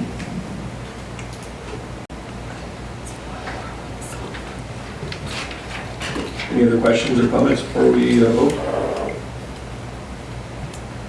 Substantial amount of money, so all good? Did you have something else or no? Lights on, okay. No problem. All those in favor? None opposed? Thank you. I expect that will make for some pleased individuals who are well into construction in that area that this will serve. So you suggested that we were waiting, that we were waiting on a letter of support, hopefully coming from the county. Was there any preliminary indication of such support, or? I know Director Thompson has had some conversations with the county manager, and as well as we have sent a formal letter request. I was not part of those conversations, but I have been told that they were received positively. Okay. And is this something that we need for Alberta environment, or just in order to be good neighbors, or what's the? In order to be good neighbors. Okay. Very good. And do we have some additional motions as well? I'll make that motion. Go ahead, Councillor Gullikson. Thank you, Mayor Creasy, that the council direct administration to enter into a contract with Alterra Engineering, Red Deer Limited, for project management, construction, and post-construction engineering services at a cost of $48,083 plus GST. Anyone care to speak additionally on that motion? Seeing none, we'll call the question. All those in favor? I'm sorry, I'm going to say opposed. I wouldn't see everybody's hand. Was there any opposed? No. Unanimous. Thank you. Anything else? Councillor Luxor? Thanks, Mayor Creasy. Then I'll do motion number 3, that council direct administration to enter into a contract with Wood for materials testing during construction at a cost of $6,788 and GST. Thank you. Other comments? All those in favor? None opposed? Thank you.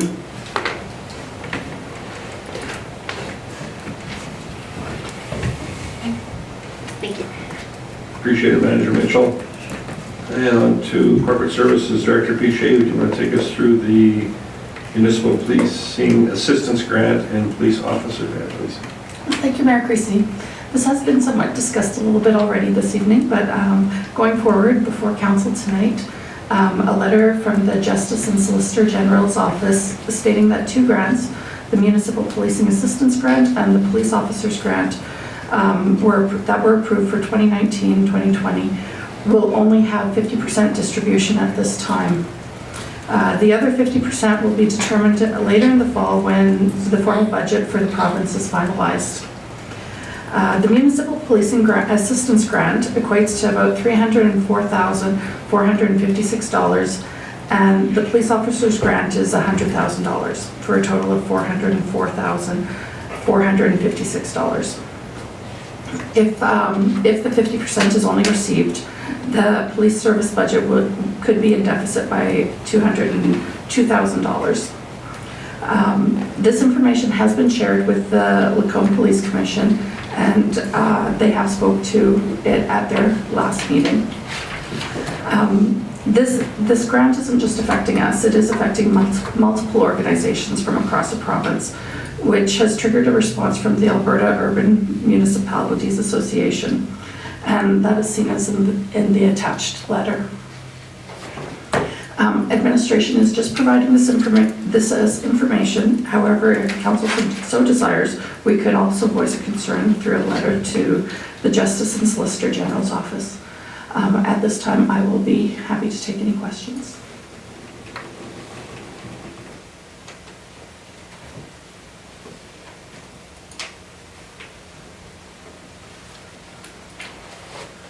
Councillor Hoekstra, did you have something? Thanks, Mayor Creasy. I was just looking at the motion because there's 2 items in that motion, and I guess I would be, because basically we could accept this as information but not direct administration to do anything. But this motion is suggesting that we prepare a letter. And I guess I would like to hear what administration's advice on that is. Chief Covey? So we actually prepared a lot of this memo and our concerns before receiving the letter from AUMA, and we sent our concerns to AUMA as well. To be honest, the reason for us to send a letter has sort of dissipated at this point, and we would probably recommend you just accept this information tonight. So I guess just to continue on that same line, we did have an opportunity to speak with the president of the UMA on Friday, and while this is certainly a concern, it is a concern for the vast majority of the province, and I don't think the sky is falling. I think after the soon-to-be announced budget, I think that these funds will be forthcoming. So I'm not sure that a letter is necessarily going to have any kind of positive effect, but certainly if the council feels strongly about it, we can do so. Councillor Hibb, did you have your line up? Thank you, Mayor Creasy. Actually, it's just sort of a point of information. We're talking about this budget as if it's coming in the fall and that's coming up right away, but actually session doesn't start until the 22nd of October. So this is going to be really late in the year. Of course, you won't see a budget until it's actually introduced into the legislature. So we're a long ways away from seeing what that looks like. So we have 50% of our funding and we'll be pretty much done the whole year. So while, it's not like we're going to go broke, this is obviously problematic, but I am glad that this is on obviously everybody's radar, so it's something that is quite shared, and hopefully the government does the right thing.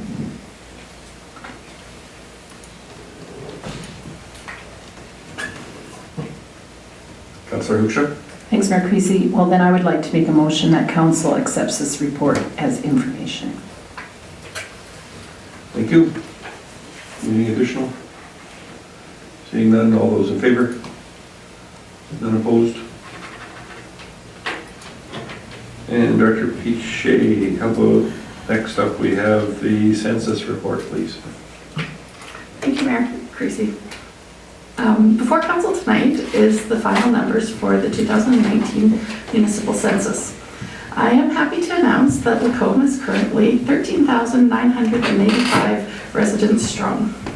The growth rate at this time is 2.37% per year, or we have actually done a calculation that it equates to roughly about 25 new people per month, or you could average almost one person per day.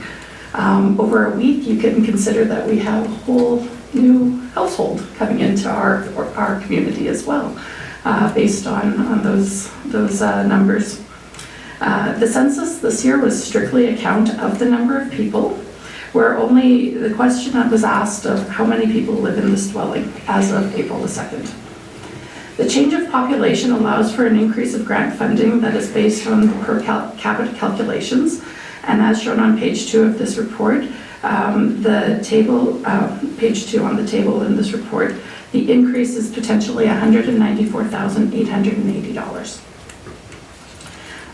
The one thing I forgot to put into the report is that we did have a budget of $35,000 for running the census, and we came in under $31,000. So we're within that. It must be noted that this census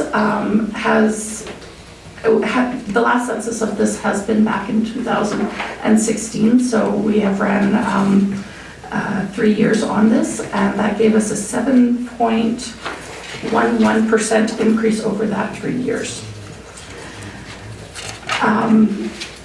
There are different reports that are produced. However, because we're only comparing the numbers that we had, one of the few reports that I could produce was a comparison between population from 2014 and 2019.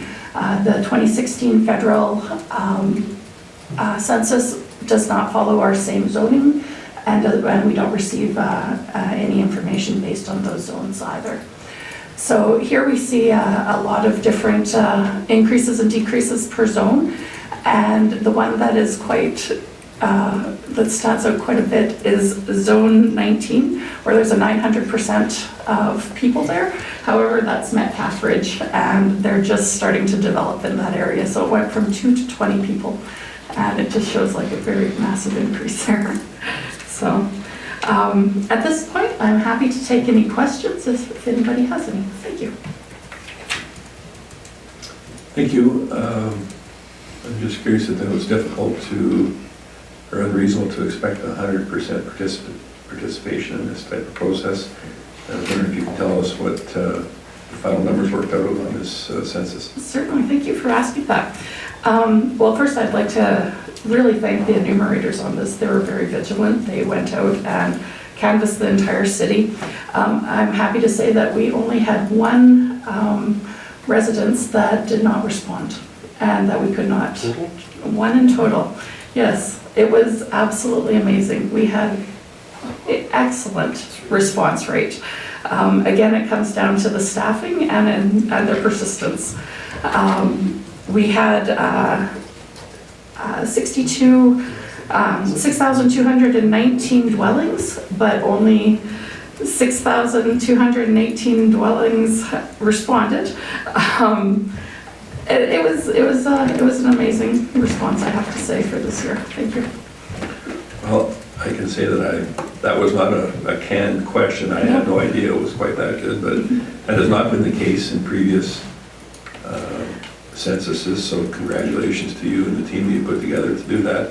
I mean, I certainly have to thank the public for participating, but something obviously has changed substantially for there to be that kind of participation, so good work. Thank you very much. I do want to thank Tracy Dietz. She was our census coordinator for this year. I also would like to thank Ross Pettyboat as well, because without his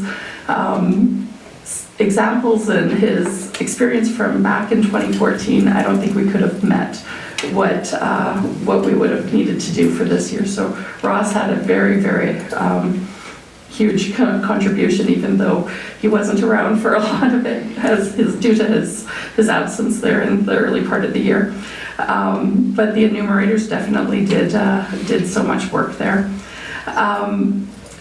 The one thing about this census is the fact that it is a volunteer census. Unlike the federal census, it is mandatory for a federal census. If we could not get certain people, or if people weren't answering their doors, we do have the opportunity to knock on neighbors and ask and get some of that way. So that really, really helped with the numbers. And it is recognized by the province that on municipal census, we can go to neighbors' areas if there is no response. And we've gone back and forth about 5-6 times. And I have to admit, some of our enumerators probably went back 10 times. So they were, as I said, very vigilant. Certainly appreciate the persistence, because that is kind of unbelievable out of that many households. So certainly let your staff know, and Ross, thank you as well. Councillor Ross? Thank you, Mayor Creasy. I'll just make the motion that council accepts the 2019 census report as information and allow the chief administrative officer to submit the results to the Minister of Municipal Affairs. Thank you. Anything additional? All those in favor? Thank you. You might want to note that we did have a bit of a pool going here at City Hall, and I'd like everyone to know that hands down, I won for the most optimistic numbers, of which were substantially higher than they were in reality. But yeah, I don't know who was most accurate. It was Jennifer Kirchner. Wonderful. Which it should be. I was going to say, As it should be. I think some people have access to different information than what I do, but it was optimistic if nothing else. And thankfully there's no money exchanged hands, so it wasn't like that.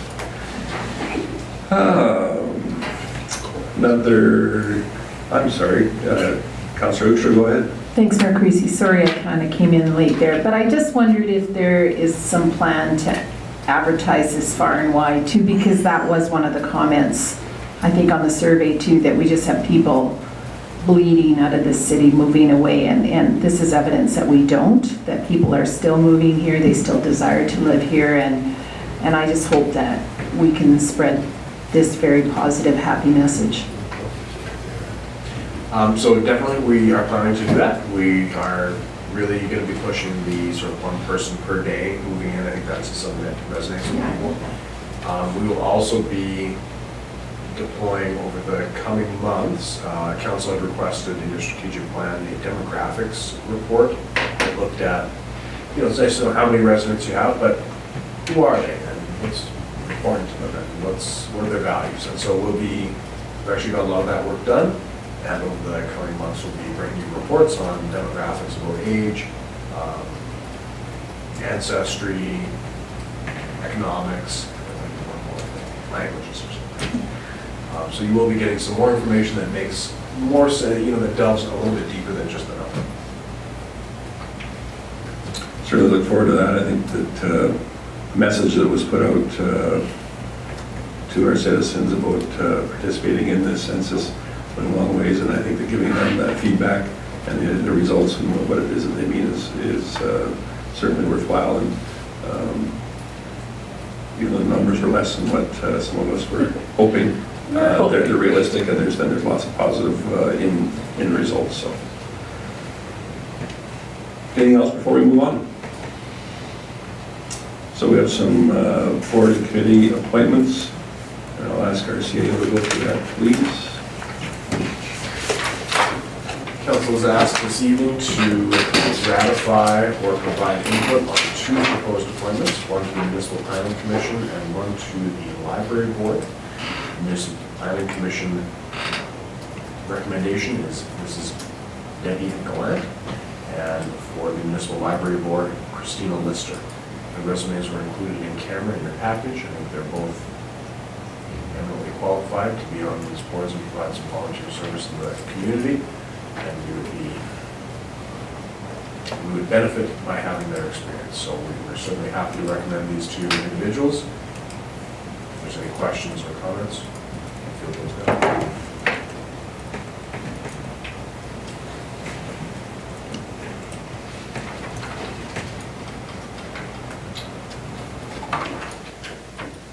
Councillor Hibbs, go ahead. Thank you, Mayor Creasy. I don't have any questions. I would actually like to go forward and make a motion. And because I sit on the Municipal Planning Commission, I would like to skip down to number 2, that council appoints Debbie Gallant for the term ending August 13, 2022 to the Municipal Planning Commission. Thank you for that. For those of you that watch boards and commissions and whatnot, you know that Ms. Lant was on that particular board previously, and I have certainly looked into the vast majority of our appointees and whatnot, and I can tell you that without reservation that her work on that committee will certainly be valued, along with her experience. And although she did leave prior to her full term the previous time, it was for perfectly good reasons, and I see no reason not to bring her name forward this time. Just in case anybody asks you about the past, that's in a nutshell. It's all good. Anybody care to speak on this motion? All those in favor? None opposed? Thank you. Councillor Gullickson. Thank you, Mayor Creasy. As I'm on the board of the library, I will make the other motion that council appoints Christina Lister for a term ending August 13th, 2022 to the Municipal Library Board. Thank you. Any questions or comments on this appointment? I think it's a good opportunity for council to remind the public that we always have room for good people on our boards and commissions, and those positions do change at intervals throughout the year. And certainly get in touch with any councillor or our administration here and put your name forward and your areas of interest, and we will do our utmost to see that you're put to work serving your community. We appreciate all the input and appreciate your experience in building our community, making it better. So with that in mind, all those in favor at this point, thank you.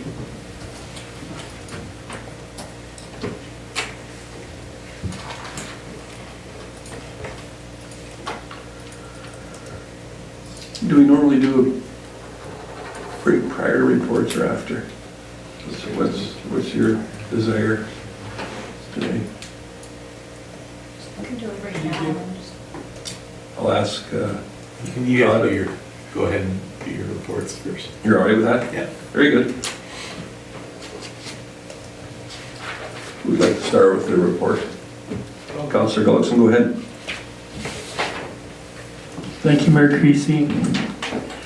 My report is presented, and I just had 2 items on my report, but they're fairly big ones. The first item was Lacombe Days. We had 2 meetings finalizing all of the details for the parade, drive-in movie, and all of the other activities that go along with Lacombe Days. I attended a number of the events and assisted with setting up the parade and other activities. And it was a great weekend of celebration for Lacombe, and I'd just like to say publicly that the committee and the members, including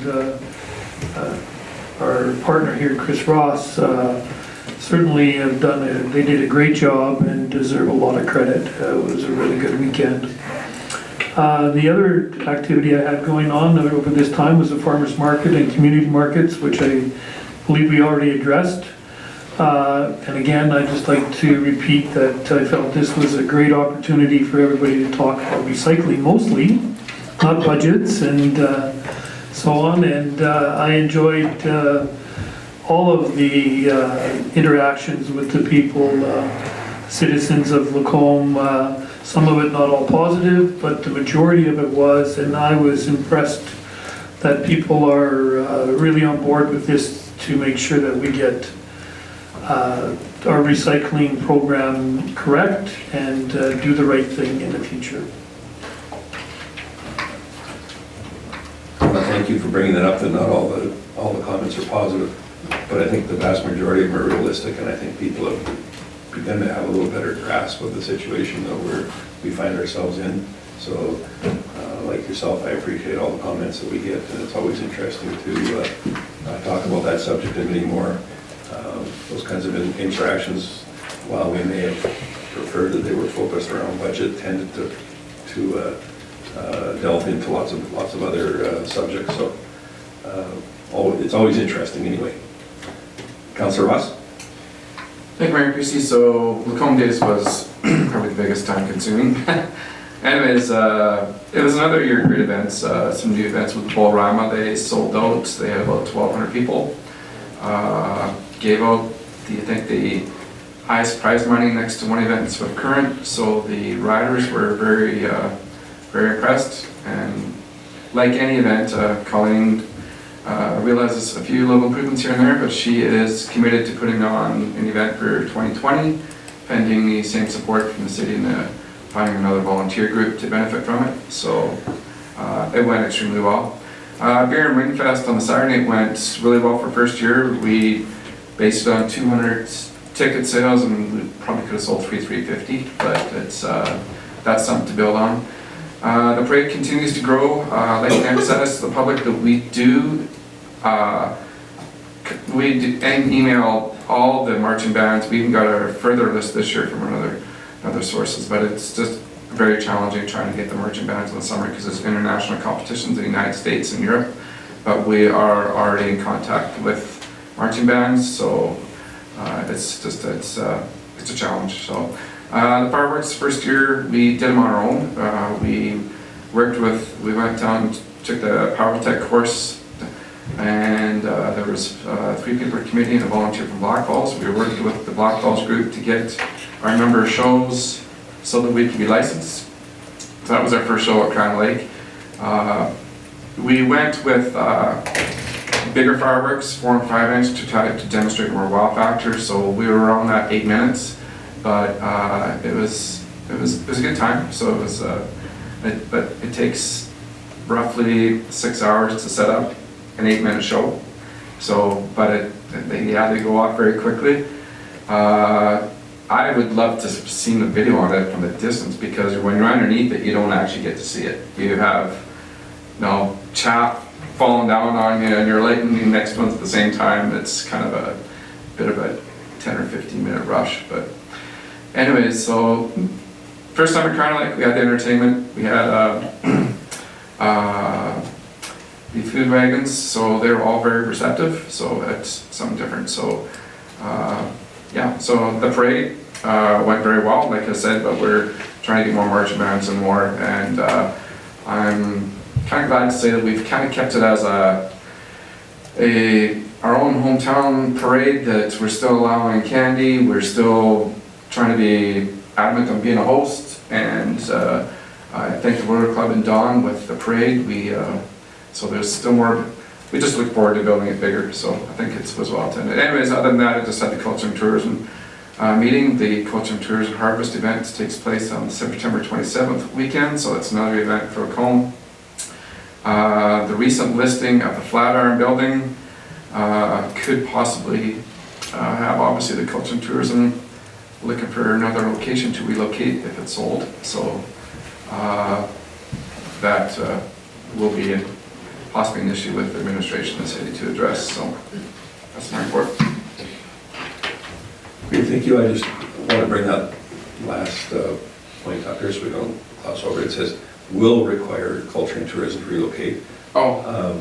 I think perhaps you meant to say may. May, if it's sold. My apologies. And even if it does sell, it still may. Not meaning it still can't be home. It's just very good. Worst case scenario. Thank you. Appreciate that. Councillor Hoekstra, I know you have been away on vacation overseas. Did you have time to prepare anything, or do you have a verbal report? No. Well, it's up to you. I'll submit a report next time, but I did enjoy many visits with Councillor Gullickson as we sat at the, where did we sit? At the farmers market and at the community market. Okay, thank you. Councillor Hibbs? As Councillor Hoekstra, I was also away at deadline submission, so I will just catch up with you next time. Very good. I think that Councillor Jacobson did have a late submission, but it was written in there, and there's items in there. don't know that I'm going to go through them all, but a few meetings as well. While you're looking at that one, I just going to briefly go through some of my report. We did have a council remuneration committee meeting. I don't think there's going to be drastic measures taken, but there's certainly some possible adjustments that may want to be considered there to keep us on par with that 50th percentile that we strive to maintain. Certainly always a fun day with the kids in Cops Camp graduation. Joined Chief Bloomhagen and Pete Hawkins and Mayor Poole for this Big Brothers Big Sisters program. They do such a great job, and it's very well received by the youth. Wonderful to see that continue. Some other meetings there with the Water Services Commission, which was another one today. MPC, we had a couple of applications there, one for a small engineering repair home-based business and one for a secondary suite, which were both approved.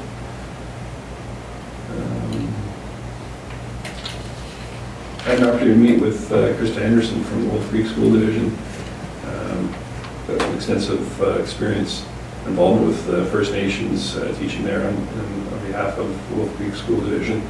She's become a strong advocate for reconciliation, education, all that. I was pleased to accept some tickets for an awards gala for the Mount River Lieutenant Governor of Alberta Awards coming up on September 24th, so I look forward to that. And some other ceremonies that will be in that day as well.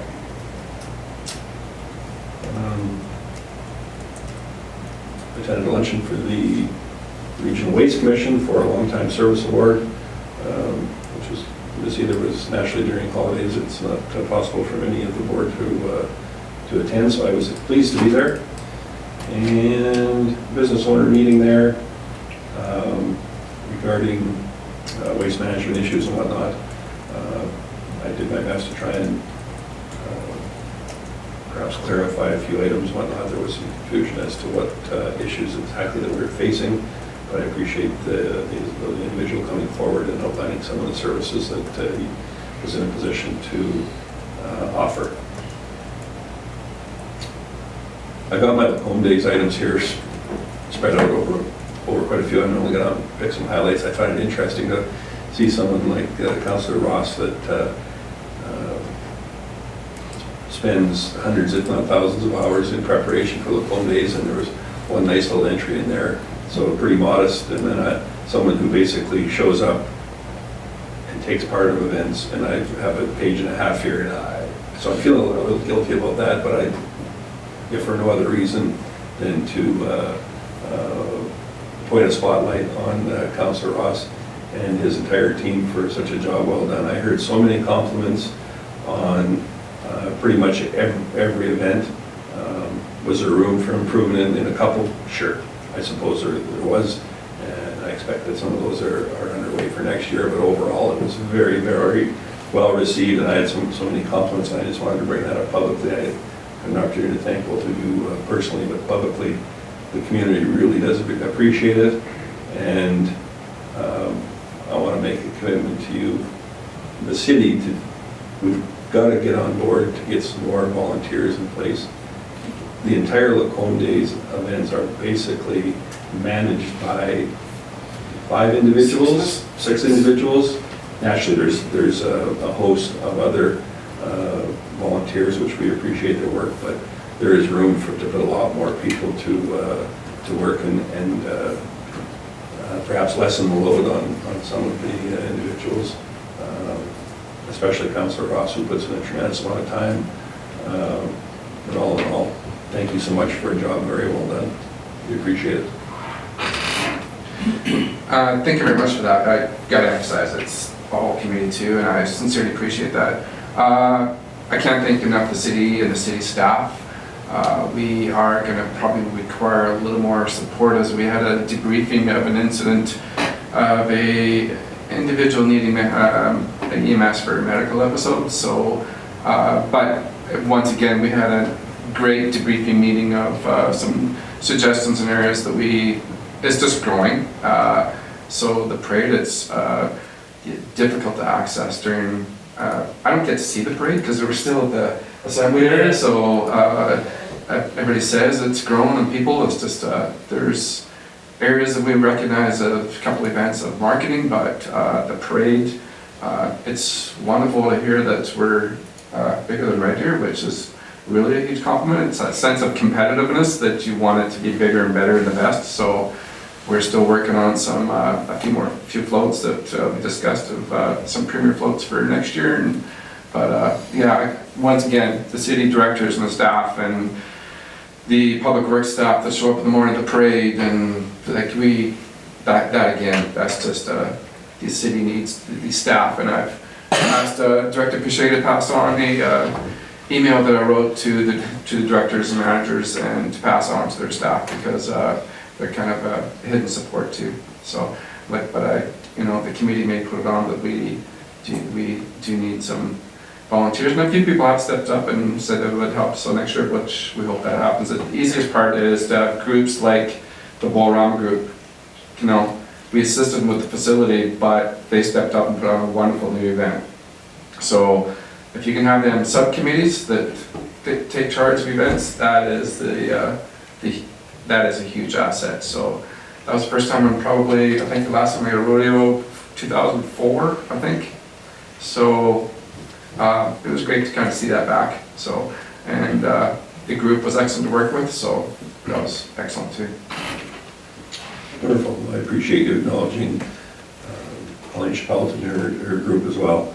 The bull riding event was, I would suggest, an overwhelming success, and I think not only was it well attended, so being very well received by the public, obviously an anticipated and needed event, goes for a great cause in supporting Lacombe Ringette, which was wonderful, and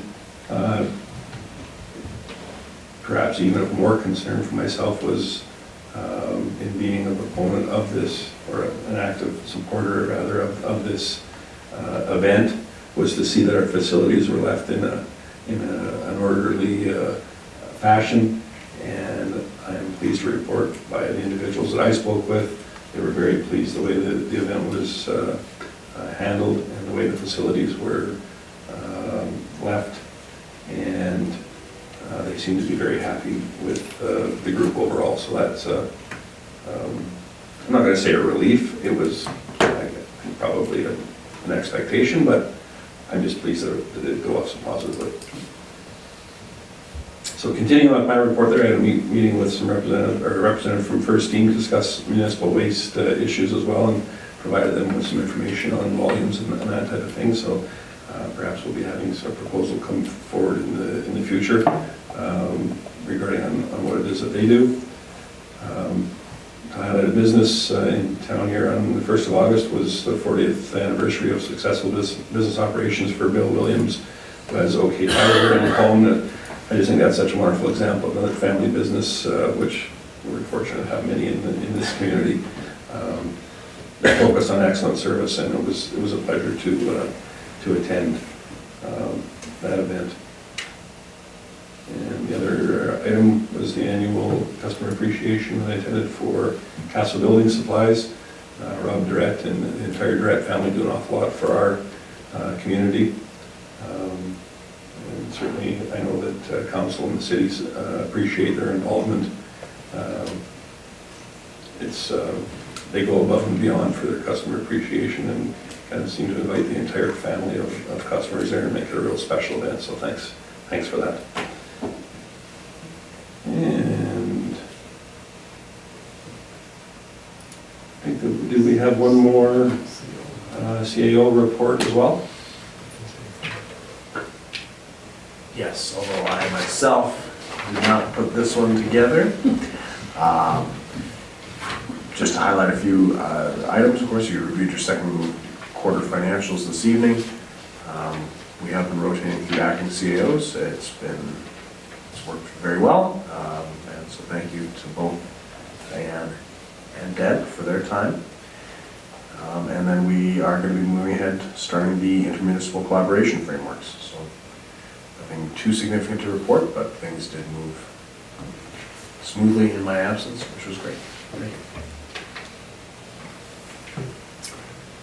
Very good, so it is 7:20 right now. I would suggest that we reconvene at 7:30, give us an opportunity to speak with the press if they so choose, and we'll see you back in 10. So we are adjourned until 7:30.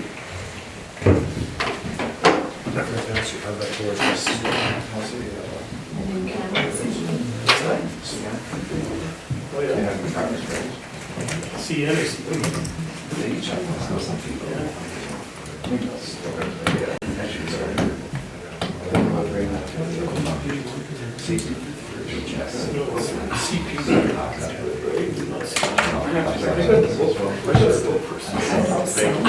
Something they want to do, these things, they would show them after.